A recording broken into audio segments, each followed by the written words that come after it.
you going to release the full? Joe? Are you going to release the full grand jury report? Can you say that one more time? Are you going to release the full grand jury report? Well, I am right now, because there is a pending indictment. I think it is our practice, and because there is an ongoing FBI investigation.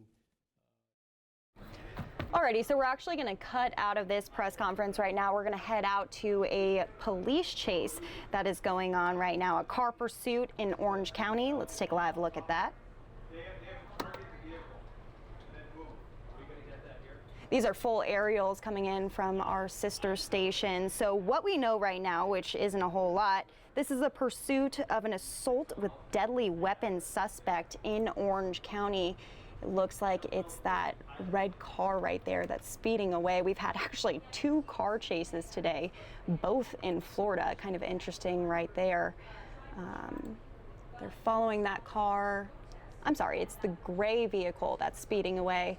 Again, this is in Orange County. We're still getting information about that, but it's pursuit of an assault with deadly weapon suspect that's in that car. That's the confirmed information that we have.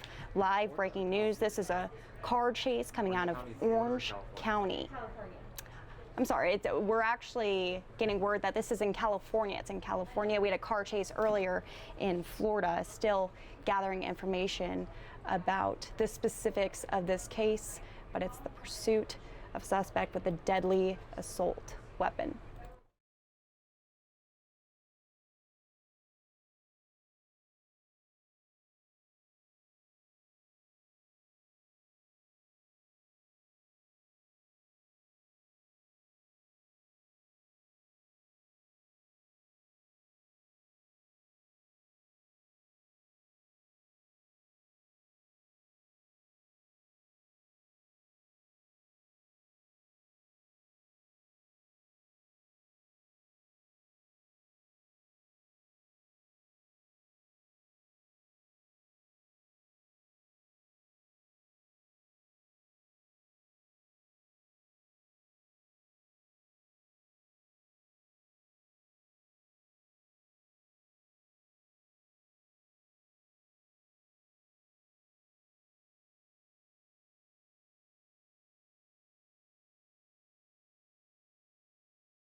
You're watching News Now from Fox. I'm Daytona Everett. We're following a couple of live breaking news stories. In the top left, you can see a pursuit. This is in Orange County, California. It's the pursuit of an assault with deadly weapon suspect, again in Orange County, California. A couple of pursuits today coming out of both California and in Florida. Also, bottom right, we are monitoring protests around the country right now. It looks like this protest, it's a rally that's happening outside of City Hall in Philadelphia for Breonna Taylor. You know, I think that one is actually coming from Louisville. Yes, that's Louisville. We've been monitoring that live shot all day, but we're expecting protests in Los Angeles, in Dallas, in Louisville all night. There's a curfew put in place there. It's 9 p.m. We heard officers saying that it was deemed an unlawful assembly. So we're keeping a close eye on that, taking live looks from around the country. We've already talked to reporters on the grounds of Louisville and Atlanta. We're talking to Detroit. So definitely a busy day today. Again, still taking a look at that car pursuit in the top left as well. That's happening in Orange County, California. Kind of crazy. You can see how fast it's going. Looks like they're heading into the 50s, 54 miles per hour, dropping down, kind of dodging cars along the way. Doesn't look like there's any police on that car quite yet, but we're keeping a close eye on that gray vehicle heading through Orange County, California. Again, that is a suspect in the car that they are trying to track down. We're following all of this on NewsNOW from Fox. Of course, all the live breaking news stories happening across the country. Bottom right, Louisville, Kentucky, where there's a lot of chaos going on out there. Peaceful protests so far over the Breonna Taylor case that had the decision come down today from the grand jury out there in Kentucky.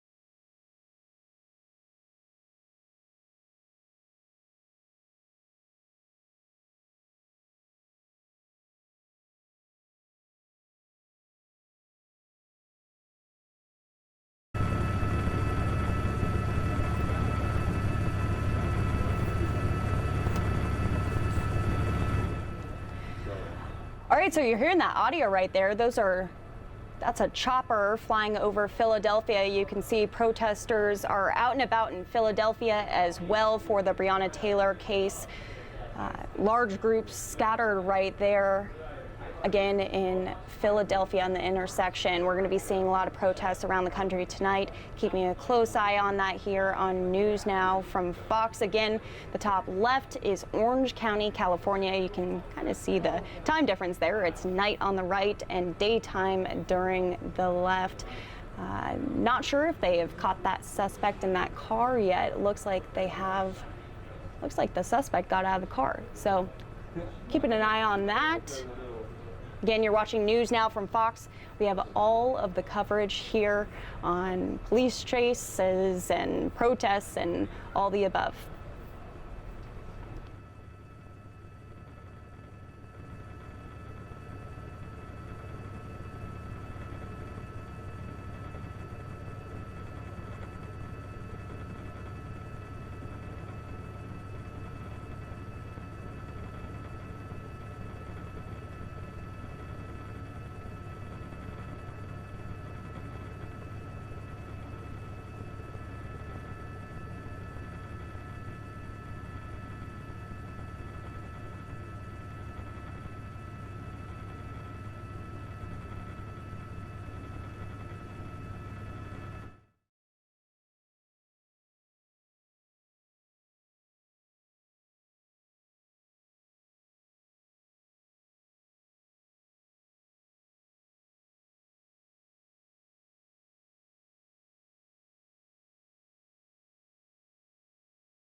All right, you're watching News Now from Fox. We are cutting in and out because we're getting new shots every single minute. On the bottom right, you can see some flames going up. That's Louisville, Kentucky, where that decision came down today in the Breonna Taylor case. So protests not looking like they're ending anytime soon. We had a live report earlier from one of our Fox reporters, and he was saying it's been pretty consistently busy on the streets of Kentucky today. Again, that's a intersection in Louisville. Now looking like it's starting to pick up with the night time coming. That's usually when you start to see a little bit of the fires going, maybe a little bit of looting. So we're keeping a close eye on that. Again, you're watching News Now from Fox, monitoring multiple breaking news stories. Thanks for tuning in.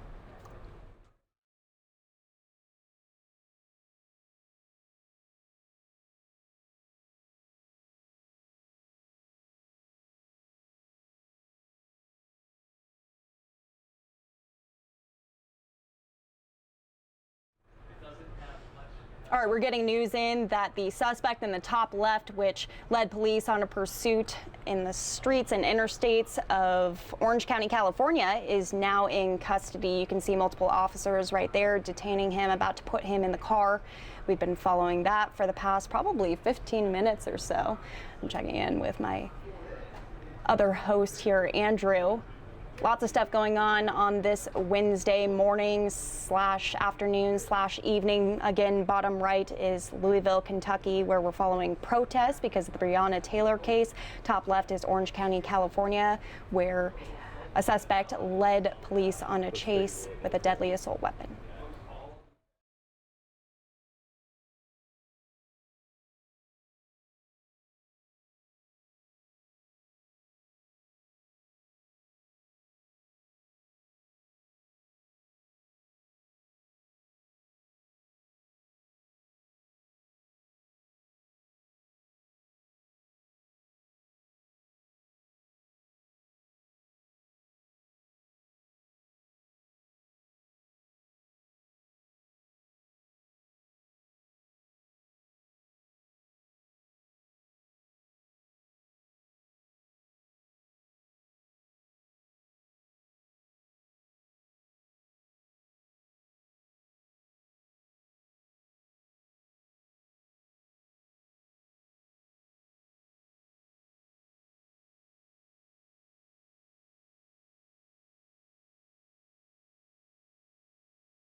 All right, I'm Andrew Kraft with NewsNOW from Fox. Earlier today, a former Louisville police officer was indicted on 3 counts of first-degree wanton endangerment for his actions against Breonna Taylor. We're following many protests around the country, and especially in Atlanta right there, where we have Fox 5 reporter Alex Whitler, who seems like she's in the middle of a protest. Alex, what can you tell us? What are you seeing on the ground? Yeah, good evening. People, as of right now, marching the streets of downtown Atlanta. And they've been starting out at the parks. That's where these seem to take place. I can tell you that these people started off peacefully chanting. They continue to do so right now. I have to be honest with you, it sounds like this just cut out. So if you give me a moment, I might be able to communicate with you a little bit better. But I do know that multiple people have been out here saying that they want justice for Breonna Taylor. They feel as though today's indictment was not.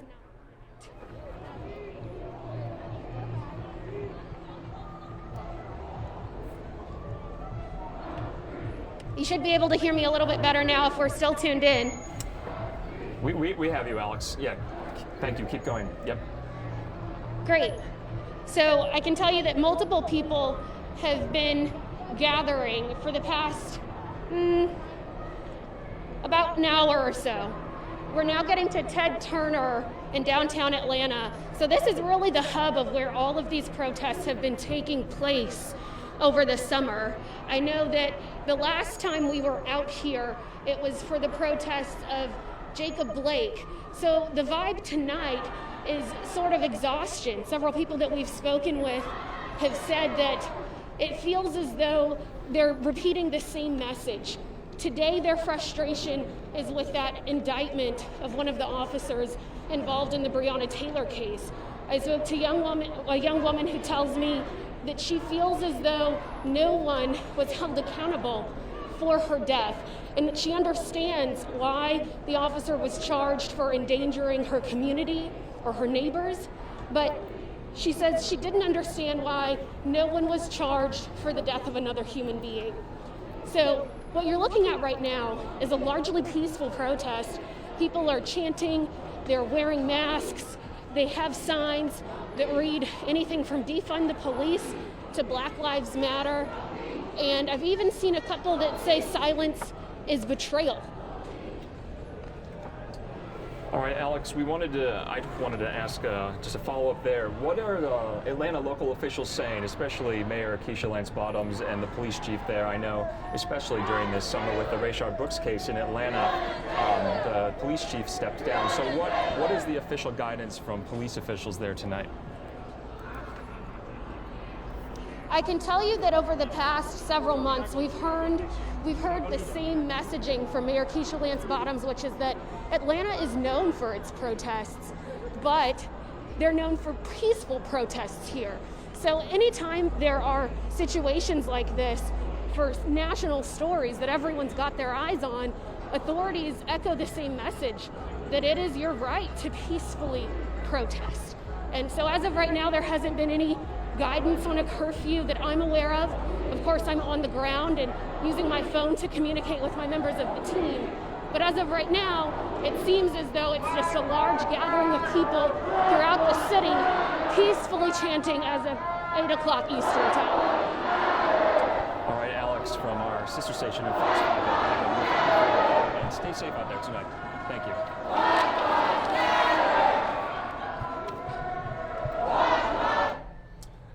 And you just saw a live report from one of the many protests taking place around the country in the wake of that indictment that was handed down by the Kentucky Attorney General and the Jefferson County District Attorney in Kentucky in the Breonna Taylor case. We want to show you a bunch of these live pictures that we have all the way from Philadelphia, from Atlanta, from Chicago. So bear with us while we get these shots for you, but a lot is happening, especially in Louisville, Kentucky right here. You can see protesters have set some things on fire in downtown Louisville. There's a heavy police presence, as you can see, and we'll be bringing this to you throughout the night. It's about 5 p.m. in Phoenix, Arizona, 8 p.m. on the East Coast.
All right, and you're watching things on fire in downtown Louisville in the wake of what was handed down earlier this morning by the Kentucky Attorney General, Daniel Cameron. We want to take you to that event. We were just in the middle of that from earlier, playing that back out for our viewers. So let's listen into that and kind of what sparked all of these protests around the country for the memory of Breonna Taylor. Charge to file or to indict against Mr. Hankinson. Okay, and thank you. Yes,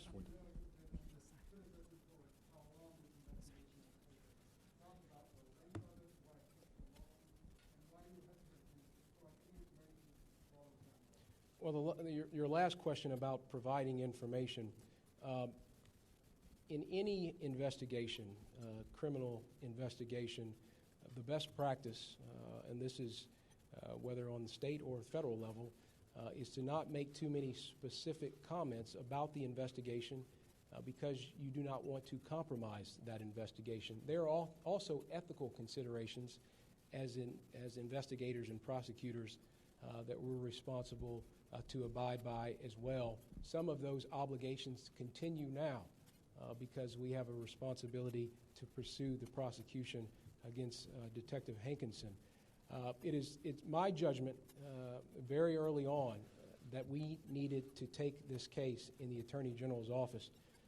As you know, the Commonwealth's attorney was conflicted out of this case because of another matter that he was pursuing. I could have farmed the case out to another Commonwealth's attorney in one of our 120 counties. Instead, I did not do that because the resources that we have to bring to bear and the relationships that we have with our federal partners, in my judgment, were needed to uncover the truth in this case. And part of the reason the investigation took so long is because we needed to make sure that we were doing a thorough job of looking at all the facts and gathering all the materials, interviewing witnesses, making sure that all of our people felt confident in their presentation to the grand jury. I will remind you, as late as Friday, we were still interviewing people in this case. And so the length of it is because this case deserved thorough and fair analysis. That was needed and deserved by Breonna and by her family, for the officers involved, for the community of Louisville, and for the Commonwealth. We needed to have a thorough investigation. We also got the FBI involved in terms of the ballistics report. We needed additional, their ability to scrutinize and make an independent assessment as well. And so the length of the investigation was a reflection, I hope people understand, of how important it was that we got this right. We didn't want to rush it, and we did not. And I'm grateful to the team that is behind me for the work that they did. Look, over 200 years of combined experience. These are prosecutors and investigators who don't care about political distinctions, don't care about influence in any particular regard. What they care about is the truth. And we presented that to the grand jury. Sir, sorry. I'm sorry. I won't get into what our private conversation was. Yes, ma'am. Yes. What do you say to people who say this is just another example of the black community not getting full justice? And what specifically do you plan to do to calm a community that's long been hurting? And do you understand that anger that people might feel? I certainly understand the pain that has been brought about by the tragic loss of Ms. Taylor. I understand that as a Attorney General who is responsible for all 120 counties in terms of being the chief legal officer, the chief law enforcement officer. I understand that. I understand that as a black man, how painful this is. And which is why it was so incredibly important for make sure that we did everything we possibly could to uncover every fact. And I know, look, this team, myself, the members of the representatives of the Attorney General's office have taken a lot of criticism and scrutiny. But that scrutiny in many ways was misplaced, because there was not a day that people in this office didn't go to sleep thinking about this case, and it wasn't a day where the first thing on our minds is getting to the truth in this case. And obviously, again, the criminal law is not meant to respond to every sorrow and grief, and that is true here. But my heart breaks for the loss of Miss Taylor, and I've said that repeatedly. My mother, if something was to happen to me,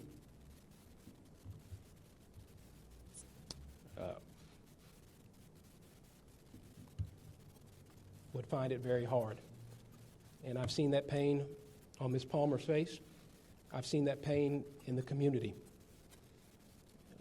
And what our responsibility in the AG's office was to make sure that we uncovered every fact, that we utilized every resource that we could bring to bear to uncover the facts and the truth, and that's ultimately what we presented to the grand jury.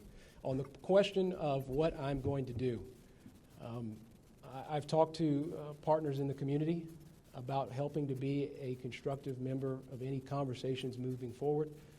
I recognize in my remarks, I mentioned the fact that we'll be establishing a task force in the coming days ahead to look at best practices for warrants. So there is a lot that I can do in this platform to help.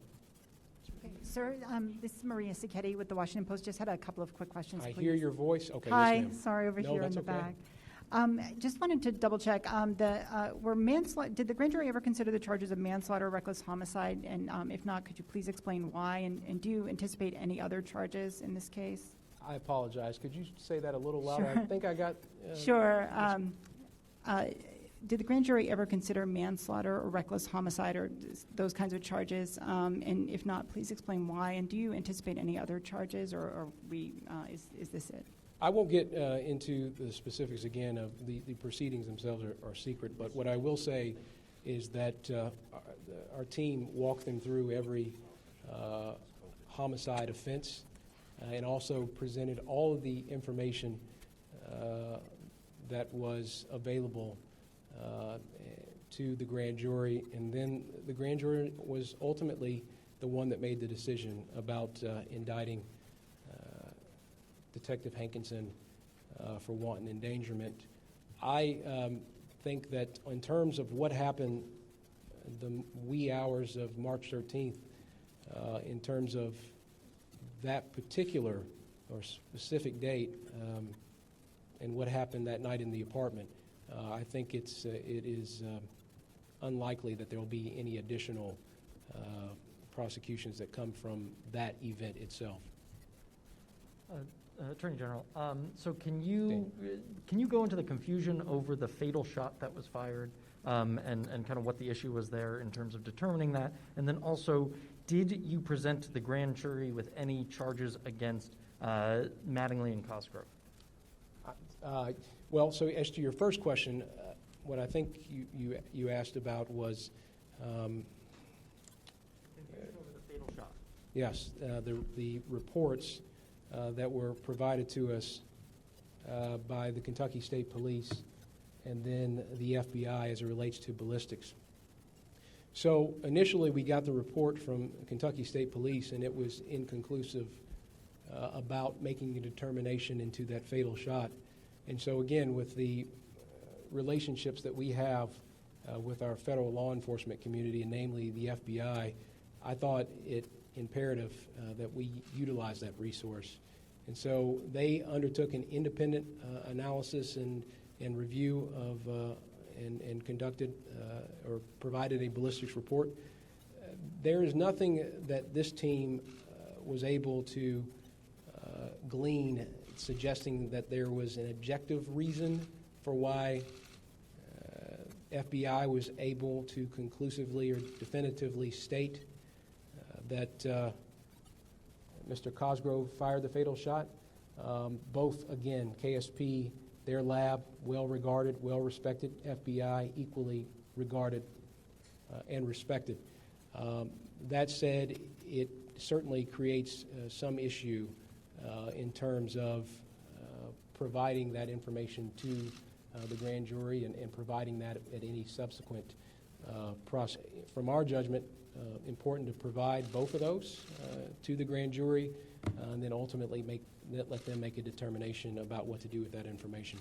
Were they presented with Yes, charges for Mattingly or Cosgrove? I'm sorry. Mattingly and Cosgrove. Say Were that they again. presented with any charges for Mattingly or Cosgrove? Well, what I will say is that they were walked through all the homicide offenses, and with that information and the information and facts that were provided to them that we uncovered in our investigation, they made the determination that Detective Hankinson was the one that needed to be indicted here. Yes, ma'am.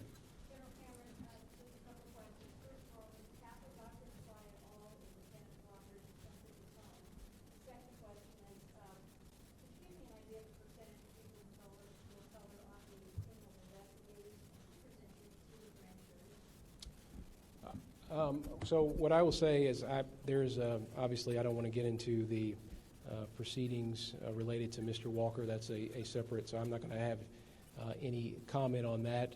This team behind me presented to the grand jury. And your other question was about the racial makeup of... Well, I'm black, and I speak for the entire department. And I hope that will satisfy that question. Yes, ma'am. Yes, ma'am. I'm sorry. I know that you said the investigation has obviously taken months and it was presented to the grand jury Monday. Can you tell us when did the grand jury actually, how long did they deliberate? Did they begin on Monday or did they begin Tuesday? And that was of this week, correct? The grand jury was presented with the information today. I won't get into the specifics of when they began their deliberations, but I will say that they started early Monday and concluded sometime before noon. And so they heard everything they needed to hear. We didn't withhold anything from them, and I hope that satisfies your question. Okay. General, can you tell me a little bit more about this task force? You know, Senate President Stivers and Representative Scott are introducing warrant bills for the next legislative session. Are they going to be on this task force perchance, and will you be taking some of the information from the bills they pre-file to work with on this?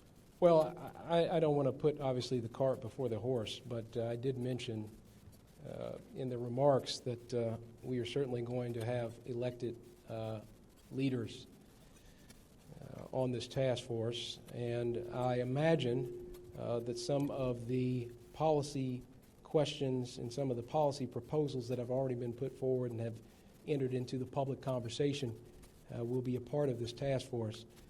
But I want to make sure that people recognize that this task force is being established not to demonize any one side or any one department or agency.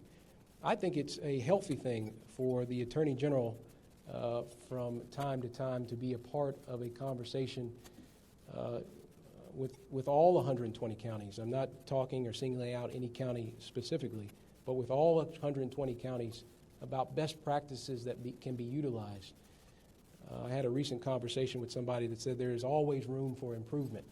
I think that's important in any industry, important in any job.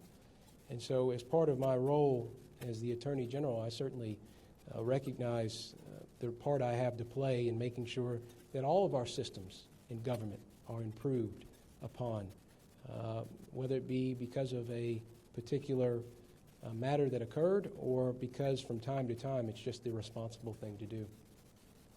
Did Yes, sir. any of the officers I'm ask? sorry, Joe. Yeah. Did any of the officers ask to testify or present evidence to the grand jury, and were any allowed to? Well, what I'll say on that is, again, I don't want to get into the specifics, but testimony was heard by the grand jury of all sorts of witnesses and folks. And so, again, all relevant information was provided to the grand jury for them to make their assessment. Yes, sir. When you look at the analysis of the path of the bullets, how was it that Kenneth Walker, who fired the shot at the officers, was not hit, and Breonna Taylor was hit so many times? Well, that's part of the tragedy here. And again, I don't want to get into the specifics, but the fact that she was hit breaks my heart, and it breaks the collective heart of all the country. But I don't want to get, because we have now a open prosecution, I don't want to get too into the details of the trajectories themselves. Two follow-up questions. One, I understand that the names of grand jurors aren't released, but what rule or standard prevents you from releasing the racial and gender makeup of the grand jury? And number two, you mentioned that Cosgrove fired the fatal shot, but could you clarify how many shots in all that hit Ms. Taylor were fired by Mattingly, and how many shots that hit Ms. Taylor were fired by Cosgrove? Well, as to the last question, inconclusive in terms of how. All right, you are watching News Now from Fox. We are tuning in to the conference, the indictment that happened earlier today. This is a recorded video, and in the bottom right is current protests going on in Louisville. But I want to take you live out to Los Angeles, where Mayor Eric Garcetti is making some remarks about the Breonna Taylor case decision earlier this morning. We'll take you there live here on News Now from Fox. Until Saturday afternoon.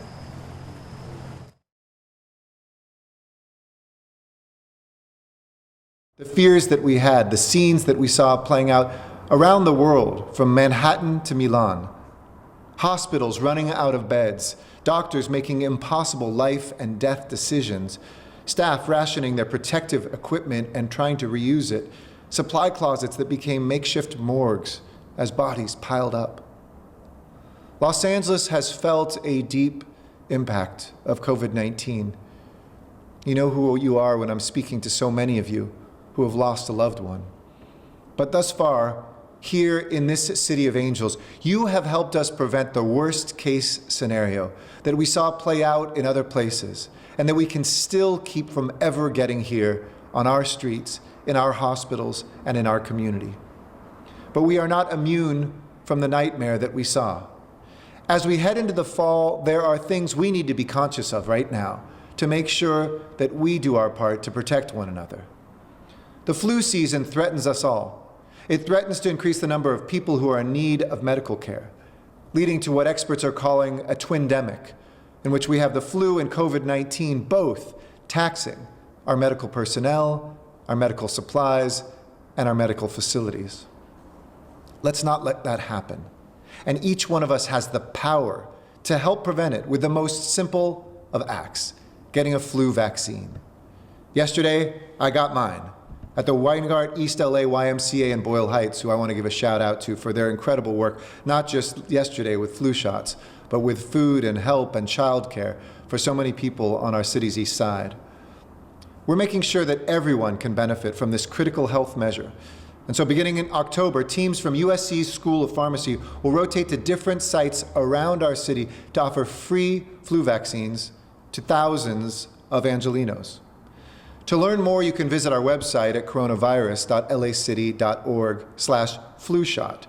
But whether you take advantage of this new program, and please bring your insurance card if you have it, though nobody without insurance will be turned away, or whether you go to a pharmacy or your doctor's office, last year, it's estimated only half of Americans who could get a flu shot did it. Let's bring that number up. While there are very few people who can't get a flu shot, every one of the rest of us should schedule it for our family, for ourselves, for our community, and for our fight against COVID-19. As of today, we have some good numbers. Our positivity rate of COVID-19 is down to just 2.8% in the county. This is good news. But we have a little bit of mixed news. Our hospitalizations, our cases, and our rate of transmission are all slightly up. While the increases are not dramatic, they are significant, and we need to watch them and our behavior very closely in the weeks ahead. Remember, while Los Angeles County still remains in California's most restrictive county tier, we've been making progress over the last month and inching closer towards the next tier of our state's reopening guidelines. So here's the deal. If LA County maintains this low level, if we have our positivity rate where it is today, and we have no more than 7 cases per 100,000 people for the next 14 days consecutively, we'll be able to enter a new tier that allows for fewer restrictions. We've met the state's requirements so far for 1 week. Job well done, Angelenos. But let's keep our numbers at this level for another week to move into the next state tier in early October. And as I just mentioned, the county now estimates that the rate of transmission, what we call the R rate, is now at 1.02, slightly higher than last week, and the first time in a few weeks it's been above 1. Now remember, when the R transmission rate is above 1, that means that everybody who gets sick passes it on to more than one person, meaning that our caseloads will begin to grow again after a long time of seeing them coming down. So let's do everything we can to push it back down under 1 together. We know how to do that. It's the basics, and I'll get back to those in a second. But you may have also heard that the state will now allow counties to determine whether they will open nail salons with appropriate restrictions. As of today, the County of Los Angeles is keeping nail salons closed until there's more data to look at from the post-Labor Day times. I support that decision. And I'll also continue to be a voice that I hope when we do open, that we will prioritize our youngest and most vulnerable children, getting them back to safe learning environments as our highest priority. The bottom line, this virus is still here, and it's still very dangerous. Today in this county, we had over 1,000 new cases reported, 1,265, bringing our total number of positive cases that we've tracked to 263,333. And 542 of today's cases were in the city of Los Angeles, bringing our city's cases to 106,946 total cases. During the past week, we've seen our 7-day average of daily cases now go a little bit above 1,000 to 1,072 cases. We remain, though, under that 1,100 average each day. The county also, and our hearts go out to those who have just learned this news of their loved ones, that there are 31 deaths that we added to the toll of fallen Angelenos. This brings the total number that we have lost of our people to 6,423 souls. Of these, 7 of the 31 were in the city of Los Angeles, and we continue to mourn with every family, everybody who's been touched by this deadly and vicious moment and by this disease. Our hospital inventory remains stable across the county with 746 available beds, nearly 600 acute care beds, and 148 ICU beds, as well as over 1,200 available ventilators. We have 212 ICU patients who are severely sick from COVID-19. This is a substantial decrease since last month, but again, I always temper that knowing there's 212 families out there hanging on every phone call that they get, every doctor's update, and our hearts are with you. But remember, our number one goal is to continue keeping these numbers down, to prevent our hospitals from being overwhelmed in the months ahead. Overall, 753 Angelenos are currently in the hospital due to COVID-19. This number has been on the decline for several weeks, and it's lower than any time since early April. This is good news. Keep up that good work. But I want to be clear. If you are worried about symptoms, you're not being paranoid. If you're concerned you might have been exposed, you cannot be too careful. So get tested right away. We've kept our testing capacity very open and very wide to ensure that everybody can get a test and to get that turnaround time quickly. I took a test today, this week, and got the turnaround time in 24 hours. And the city sites this week, we have the capacity to test more than 20,000 people per day. As of today, 1.47 million people have gone through city testing sites, and we continue to not only run our testing centers, but to bring tests to you, especially for those from a zip code or an income level or with a transportation impediment that makes it difficult for you to get to our testing sites. Today, we have those mobile testing teams at the First Congregational Church in Westlake, at the Anderson Munger YMCA in Koreatown, and the Weingart East LA YMCA. And tomorrow, they'll be back at the Anderson Munger YMCA. Remember, they're free. Those places you don't have to schedule an appointment, you can just show up. But to find out about those and any of our testing sites, please go to our website.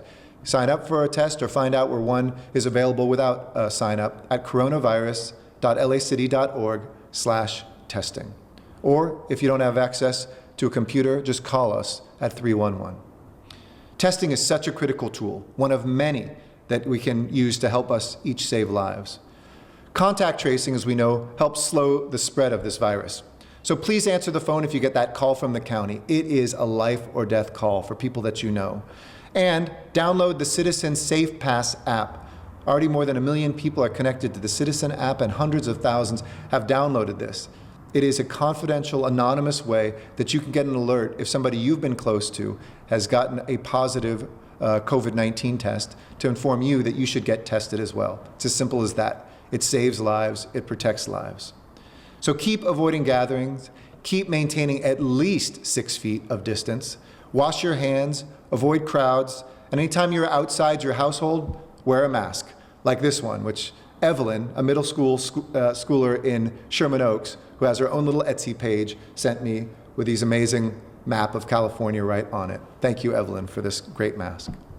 You see, staying safe isn't an individual responsibility, it's our collective responsibility. And I believe in Los Angeles and our capacity to not only save lives, but to continue to look out for each other in every way. In fact, we haven't just been saving lives, we're trying to save livelihoods. And so from the beginning of this crisis, your city government has been laser focused on doing whatever we can to keep people in their housing, to keep businesses going, to keep workers working.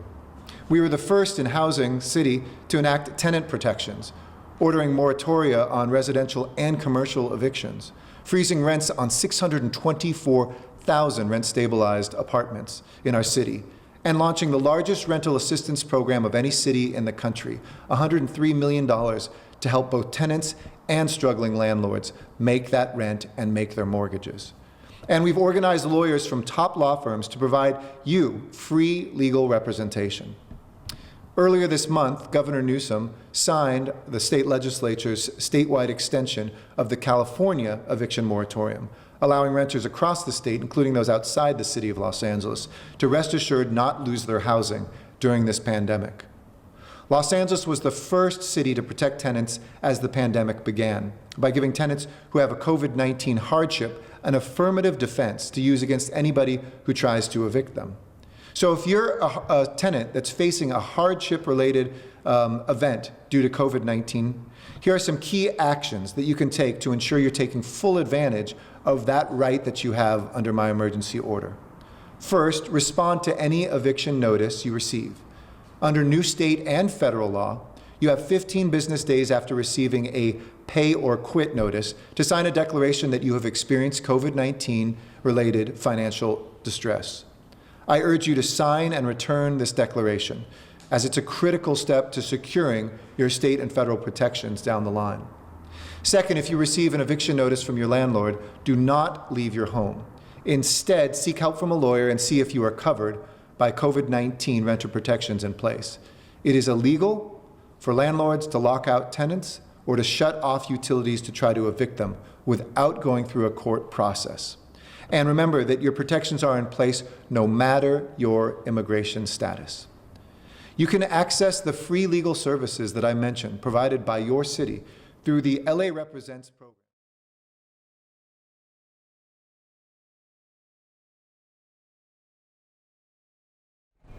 And I'm Andrew Kraft. We're your newest digital journalists at NewsNOW from Fox, based in Phoenix, Arizona. You were just watching Mayor of Los Angeles, Eric Garcetti, give an update on coronavirus there. He said the case positivity rate is now down to 2.9% in LA County. He also mentioned briefly the case of Breonna Taylor, and we'll keep a lookout if there are any impending protests in Los Angeles in the wake of that indictment that was handed down earlier this morning in Louisville, Kentucky. You're now taking live pictures. We have 3 cameras for you, 2 in Louisville, Kentucky, 1 in Brooklyn, New York. And it seems like things have devolved a little bit in Louisville, Kentucky. We have been watching things set on fire, heavy police presence there. And for those of you just trying to get up to speed with this story, the Kentucky Attorney General, Daniel Cameron, and the Jefferson County District Attorney in Louisville handed down an indictment to one of the 3 police officers involved in the Breonna Taylor case. His name is Officer Brett Hankinson. He was fired in June from the Louisville Police Department. Today he was indicted on 3 counts of wanton endangerment in the 1st degree. That indictment was handed down today by a grand jury in Jefferson County, Kentucky, and a warrant was issued for his arrest. He is in custody and he was booked, but he was released on $15,000 bail. That's according to local reports there. Daytona? Now, Andrew, we've been talking to live reporters all day today, each one of them kind of saying similar things. There's curfews in a lot of these cities, not curfews in others. You can see things, it's crazy, in these protests really pick up literally when the sun goes down. We immediately saw fire going up in Louisville, Kentucky, right when it was kind of dawn time. So you can see protesters really aren't going away anytime soon there, even though that 9 p.m. curfew was put into place.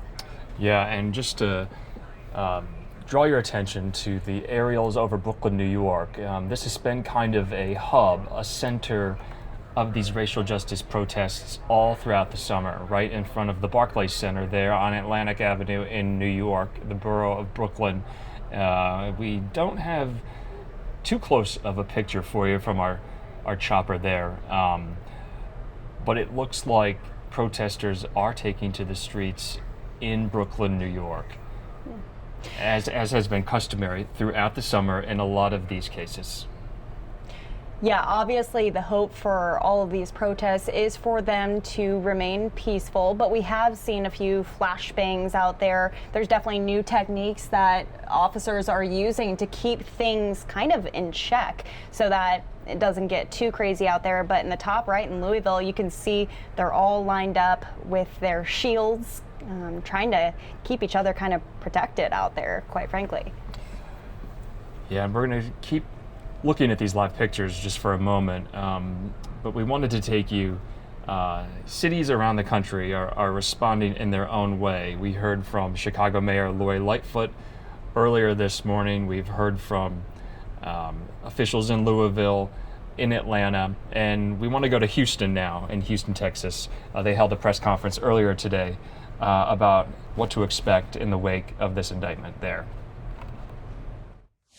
To Wheeler in Houston, Texas, and we are grateful that you've come out today on such short notice. We're grateful to God for the individuals who are standing with us on today. We've got several leaders who are here representing different organizations. Our friend Judson Robinson III, who is the CEO of the Houston Area Urban League, is here. We have Minister Derek Muhammad, who works with Minister Robert Muhammad at Mosque 45, a social justice advocate in our community as well. We've got Julian McShay, who is with the NAACP, our young adults, as well as Yolanda Smith, who is the executive director of the Houston NAACP here as well, and Bishop Kenneth Murray, who is here with One Family, One Future. And we're grateful to God for all of us who are present. My name is Dr. James Dixon. I serve as Vice President here at the NAACP and Chairman of our Criminal Justice Committee. On behalf of Dr. James Douglas, our President, in his absence, again, we welcome you. This press conference is called as a community response to the shooting death of Breonna Taylor and the benign, absurd verdict decision that was rendered by the grand jury in Louisville. The killing of Breonna Taylor on March 13, 2020 was clearly due to negative behavior by the Louisville Metro Police. And today, finally, after all these months, on September 23rd, the grand jury released a decision, one that we believe to be unjust and a shameful decision. The indictment of ex-officer Brett Hankinson, who has been charged with wanton endangerment, we believe to be more than unjust, but despicable and a deplorable misrepresentation of justice. This charge is not even directly related or connected to the shooting death of Breonna Taylor. Let me say again, the charge, the indictment levied against Brett Hankinson, the ex-officer, does not even connect with the shooting death of Breonna Taylor. In other words, no one has been charged. No one is being held responsible for the death of Breonna Taylor in this indictment. That gives me chills just to say it, just to absorb that. And we need to really absorb that.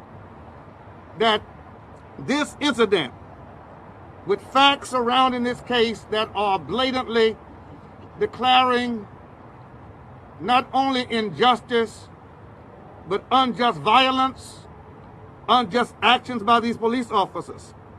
And no one is charged or held responsible for Breonna's death. Police entered her apartment on a no-knock warrant. Breonna Taylor was shot to death in her house, in her bed, while she was asleep. We must also remember that the officers who were at the wrong address. These and other facts make clear that Breonna Taylor's life was wrongfully taken. And today, the grand jury releases an indictment that holds no one responsible. This decision released today in Louisville is yet another tragic example that for too many people, too often, black lives really don't matter. It also empowers rogue police officers to continue killing blacks, knowing that they will be protected by our unjust criminal justice or criminal injustice system. Our purpose here today is to announce our passionate disgust with this decision, and we join with the advocacy community across the nation, declaring and saying that Breonna Taylor's life deserved much better than that. The killing was an outright murder. Right. The killing of Breonna Taylor was an outright murder. The grand jury's decision is yet another crime against her humanity. I'll say again, this grand jury's decision announced yet another crime against Breonna Taylor's humanity. Every justice-loving American should be outraged at this blatant act of injustice.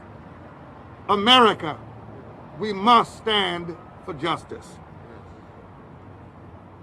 At this time, Minister Derek Muhammad will come and speak.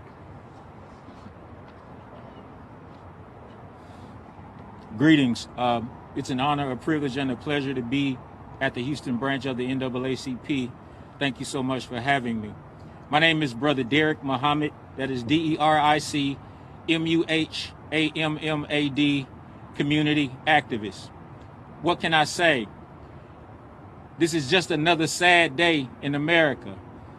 It's not only a sad day in America because the system did not arrest the killers of Breonna Taylor. It's a sad day in America because, to be very honest with you, we did not expect anything different. Malcolm X had a saying. He said that if you stick a knife 12 inches into my back, but you only take the knife out 3 inches, that is not justice.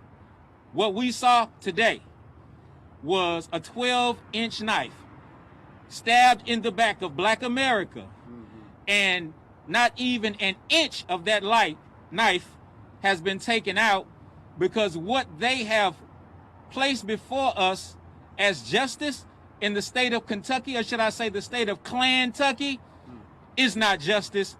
We are offended by what it is that has been given to us. As the father of 4 daughters who will one day grow up to be Black women, I know what I have to look forward to should something happen to one of my daughters, as what occurred to our sister Breonna Taylor. It makes a man want to take matters into his own hands when he knows that his child, his daughter, his loved one will not receive justice if murdered the way Breonna Taylor was murdered. And so for months, the cry has been, arrest the killers of Breonna Taylor. Arrest the killers of Breonna Taylor. Arrest the killers of Breonna Taylor. Well, the system that we have unfortunately have to live under in this country have refused to do so. So now the cry has to be, arrest the system that refused to arrest the killers of Breonna Taylor. Arrest the system that has refused to arrest the killers of Breonna Taylor. Thank you. Assalamu alaikum. My name is Judson Robinson. I'm the president of the Houston Area Urban League. The Urban League has been engaged with many members of our community to bring about reform in policing. Reform in policing because Breonna Taylor's death was unnecessary, unwarranted, and a murderous act. We have to change the system of policing in America. Time and time again, be it Ahmaud Arbery, be it Breonna Taylor, be it George Floyd, America is calling for change. We must now act. Once again, we have shown that the system doesn't support Black lives. We must change the system of injustice to justice. And we only do that with reforming a system that is unjust. I want America to stand with us, to look at the details, to look at the facts, to look at and ask the question, why did this occur? What's wrong with people visiting each other? What happens when someone bursts through your door in the middle of the night? What is the normal human response to that?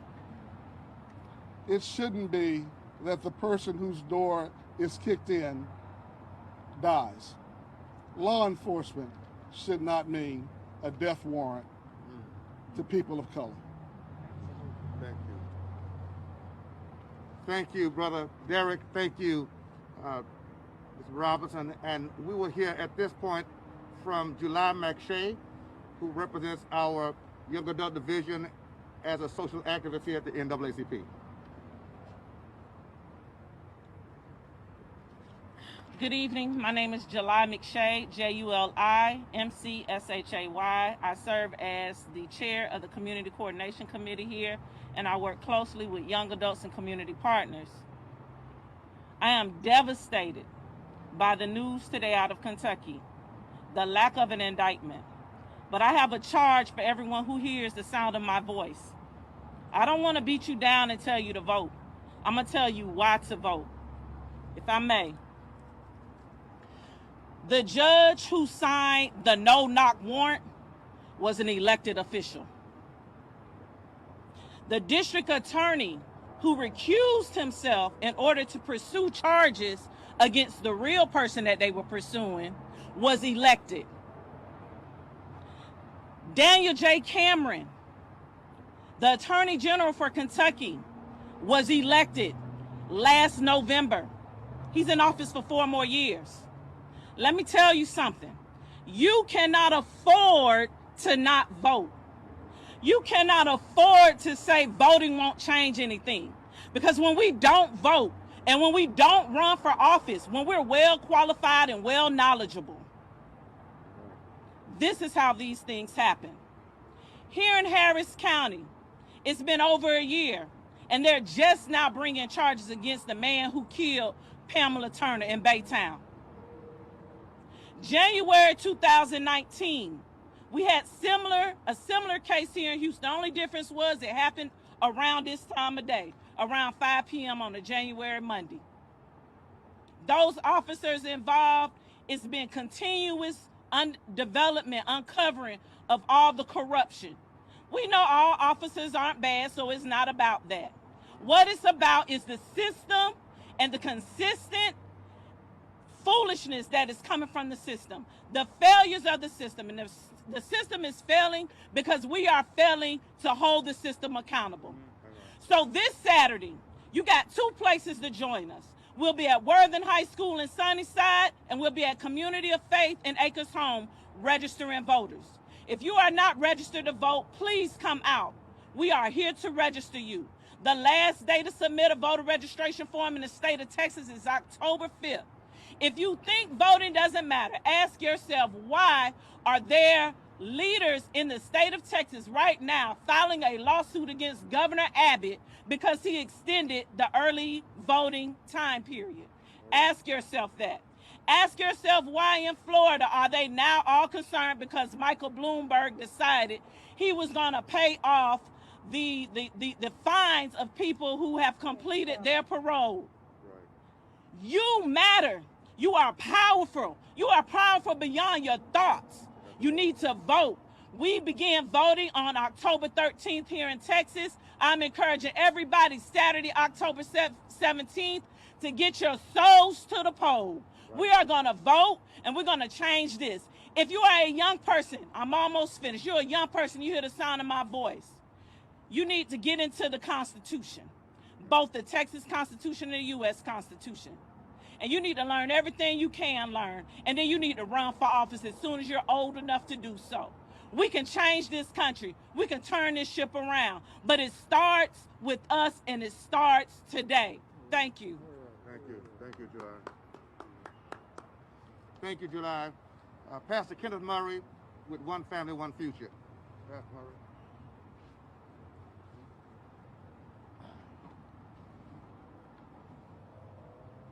We're here gathered on these steps once more, tired, sick and tired of the same old, same old. Black people being assaulted and destroyed by a system that does not value them.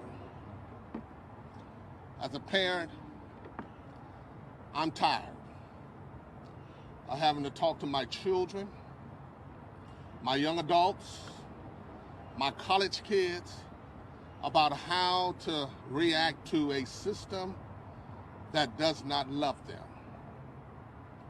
Today's verdict, today's action, no justice, no peace. Still another bullet as it relates to African Americans is concerned, as it relates to advancing life and advancing life in a healthy way.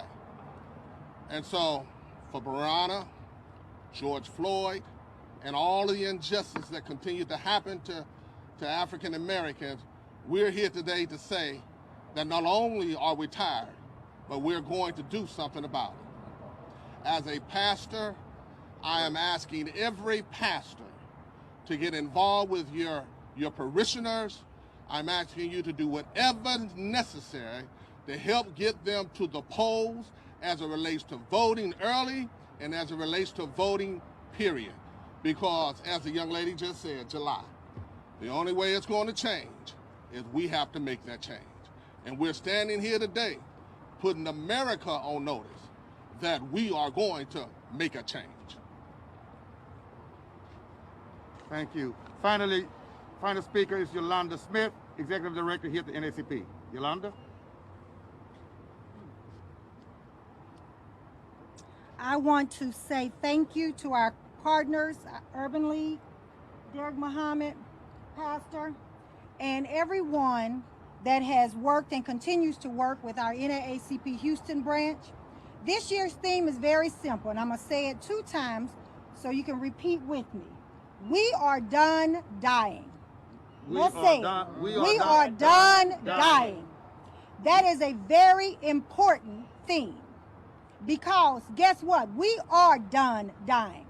So as July, who heads our next gen, our young adults, along with Portia and Shamar, who are not here, and as Bishop Dixon, who heads our Criminal Justice Committee, has said, we're taking that theme all the way to election. And it's important for everyone to understand. Let's turn our agony into organizing. Let's turn our worrying into work. Because that's what we have to do. We have to get to work. And we have to make sure that we bring all of our family and friends with us. It's important for us to be the change that we want to see. So again, thank you on behalf of our NAACP Houston branch, our branch president, Dr. James Douglas, in his absence, and all of the members of our Houston NAACP and our leadership. We are done dying. Before we take a question or two, I want to say this. A $12 million settlement in a civil lawsuit was settled. First of all, $12 million does not replace a life. No amount of money does. But how do you get a $12 million civil verdict and no one is held accountable for committing a crime? That's oxymoronic. This is a shameful representation of America. We must do better. We can do better. It's unacceptable. It's unacceptable. It's unjust. But unfortunately, because of our history, it's not unbelievable. That's the pathetic state we're in America, and we're calling on America to help us make a change. Are there questions from the media at this time? Let me thank you very much for coming. We appreciate you, and thank you again for responding early. God bless. Thank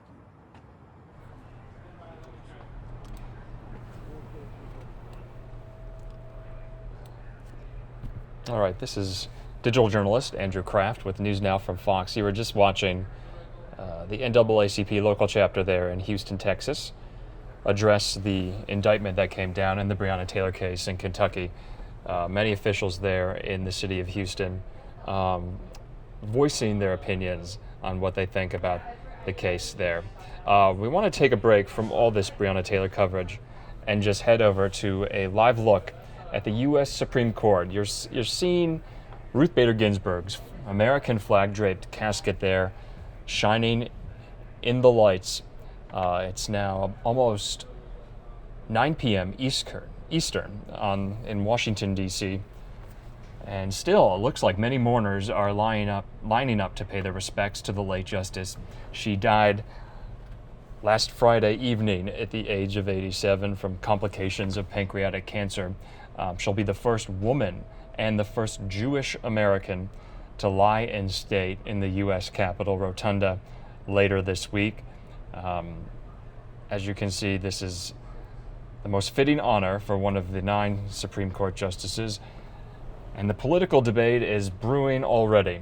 Donald Trump, the president, has announced he will pick his nominee on Saturday to replace Justice Ginsburg on the High Court. And Senate Majority Leader Mitch McConnell has indicated he is more than willing to have a full vote on that nominee in the Senate before the election, which is only 42 days away. Can you believe it, Daytona? I can't believe any of it. It feels like 2 weeks ago that this morning happened, honestly. So much news going on across the country, but a moment of peace right here, quite honestly, at the Supreme Court. Definitely a lot to keep our eyes on ahead of this weekend. Lots of big decisions to be made. But tonight, a lot of unrest across the country with the Breonna Taylor case and the decision that happened there with the grand jury. We're keeping our eye on all of the protests going on across the country, from Louisville to Los Angeles. Lots going on. But first, we're going to take you out to California. We just mentioned Los Angeles. Mayor Eric Garcetti addressed several things, including the Breonna Taylor case, but also COVID-19, which California is seeing the state reopen in a lot of capacities with their restaurants and whatnot. So we're going to go ahead and take that live.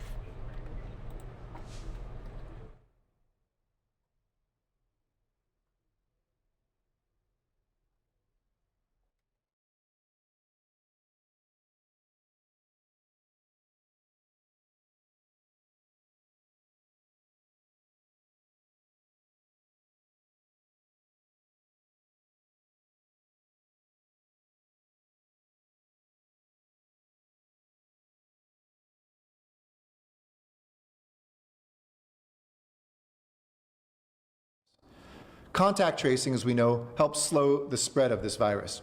So please answer the phone if you get that call from the county. It is a life or death call for people that you know. And download the Citizen Safe Pass app. Already more than 1 million people are connected to the Citizen app, and hundreds of thousands have downloaded this. It is a confidential, anonymous way that you can get an alert if somebody you've been close to has gotten a positive COVID-19 test, to inform you that you should get tested as well. It's as simple as that. It saves lives, it protects lives. So keep avoiding gatherings, keep maintaining at least 6 feet of distance, wash your hands, avoid crowds, and anytime you're outside your household, wear a mask, like this one, which Evelyn, a middle school schooler in Sherman Oaks, who has her own little Etsy page, sent me with these amazing map of California right on it. Thank you, Evelyn, for this great mask. You see, staying safe isn't an individual responsibility, it's our collective responsibility. And I believe in Los Angeles and our capacity to not only save lives, but to continue to look out for each other in every way. In fact, we haven't just been saving lives, we're trying to save livelihoods. And so from the beginning of this crisis, your city government has been laser focused on doing whatever we can to keep people in their housing, to keep businesses going, to keep workers working. We were the first in housing city to enact tenant protections, ordering moratoria on residential and commercial evictions, freezing rents on 624,000 rent-stabilized apartments in our city, and launching the largest rental assistance program of any city in the country, $103 million to help both tenants and struggling landlords make that rent and make their mortgage. All right, we do have some breaking news for you coming out of Louisville, Kentucky. One officer has been shot in the protests out there. We're taking 2 live looks. The top one, you can see some of the SWAT team out there, and in the bottom right, you can still see protesters gathering, but WDRB is reporting again 1 police officer shot in Louisville, Kentucky. We're just seeing that drop down as we speak. Looks like reporters are starting to get ready for a live report out there, but again, Louisville, Kentucky, 1 police officer has been shot. In Daytona, we don't have many details yet as far as that officer or his condition, but we can report that 1 officer has been shot in the protests surrounding Louisville, Kentucky, in the wake of that indictment handed down against that police officer in the Breonna Taylor case. We will bring you more once we know a little more details. We are following this online, and for anyone just being caught up to speed right now, there has been an officer-involved shooting in Louisville, Kentucky.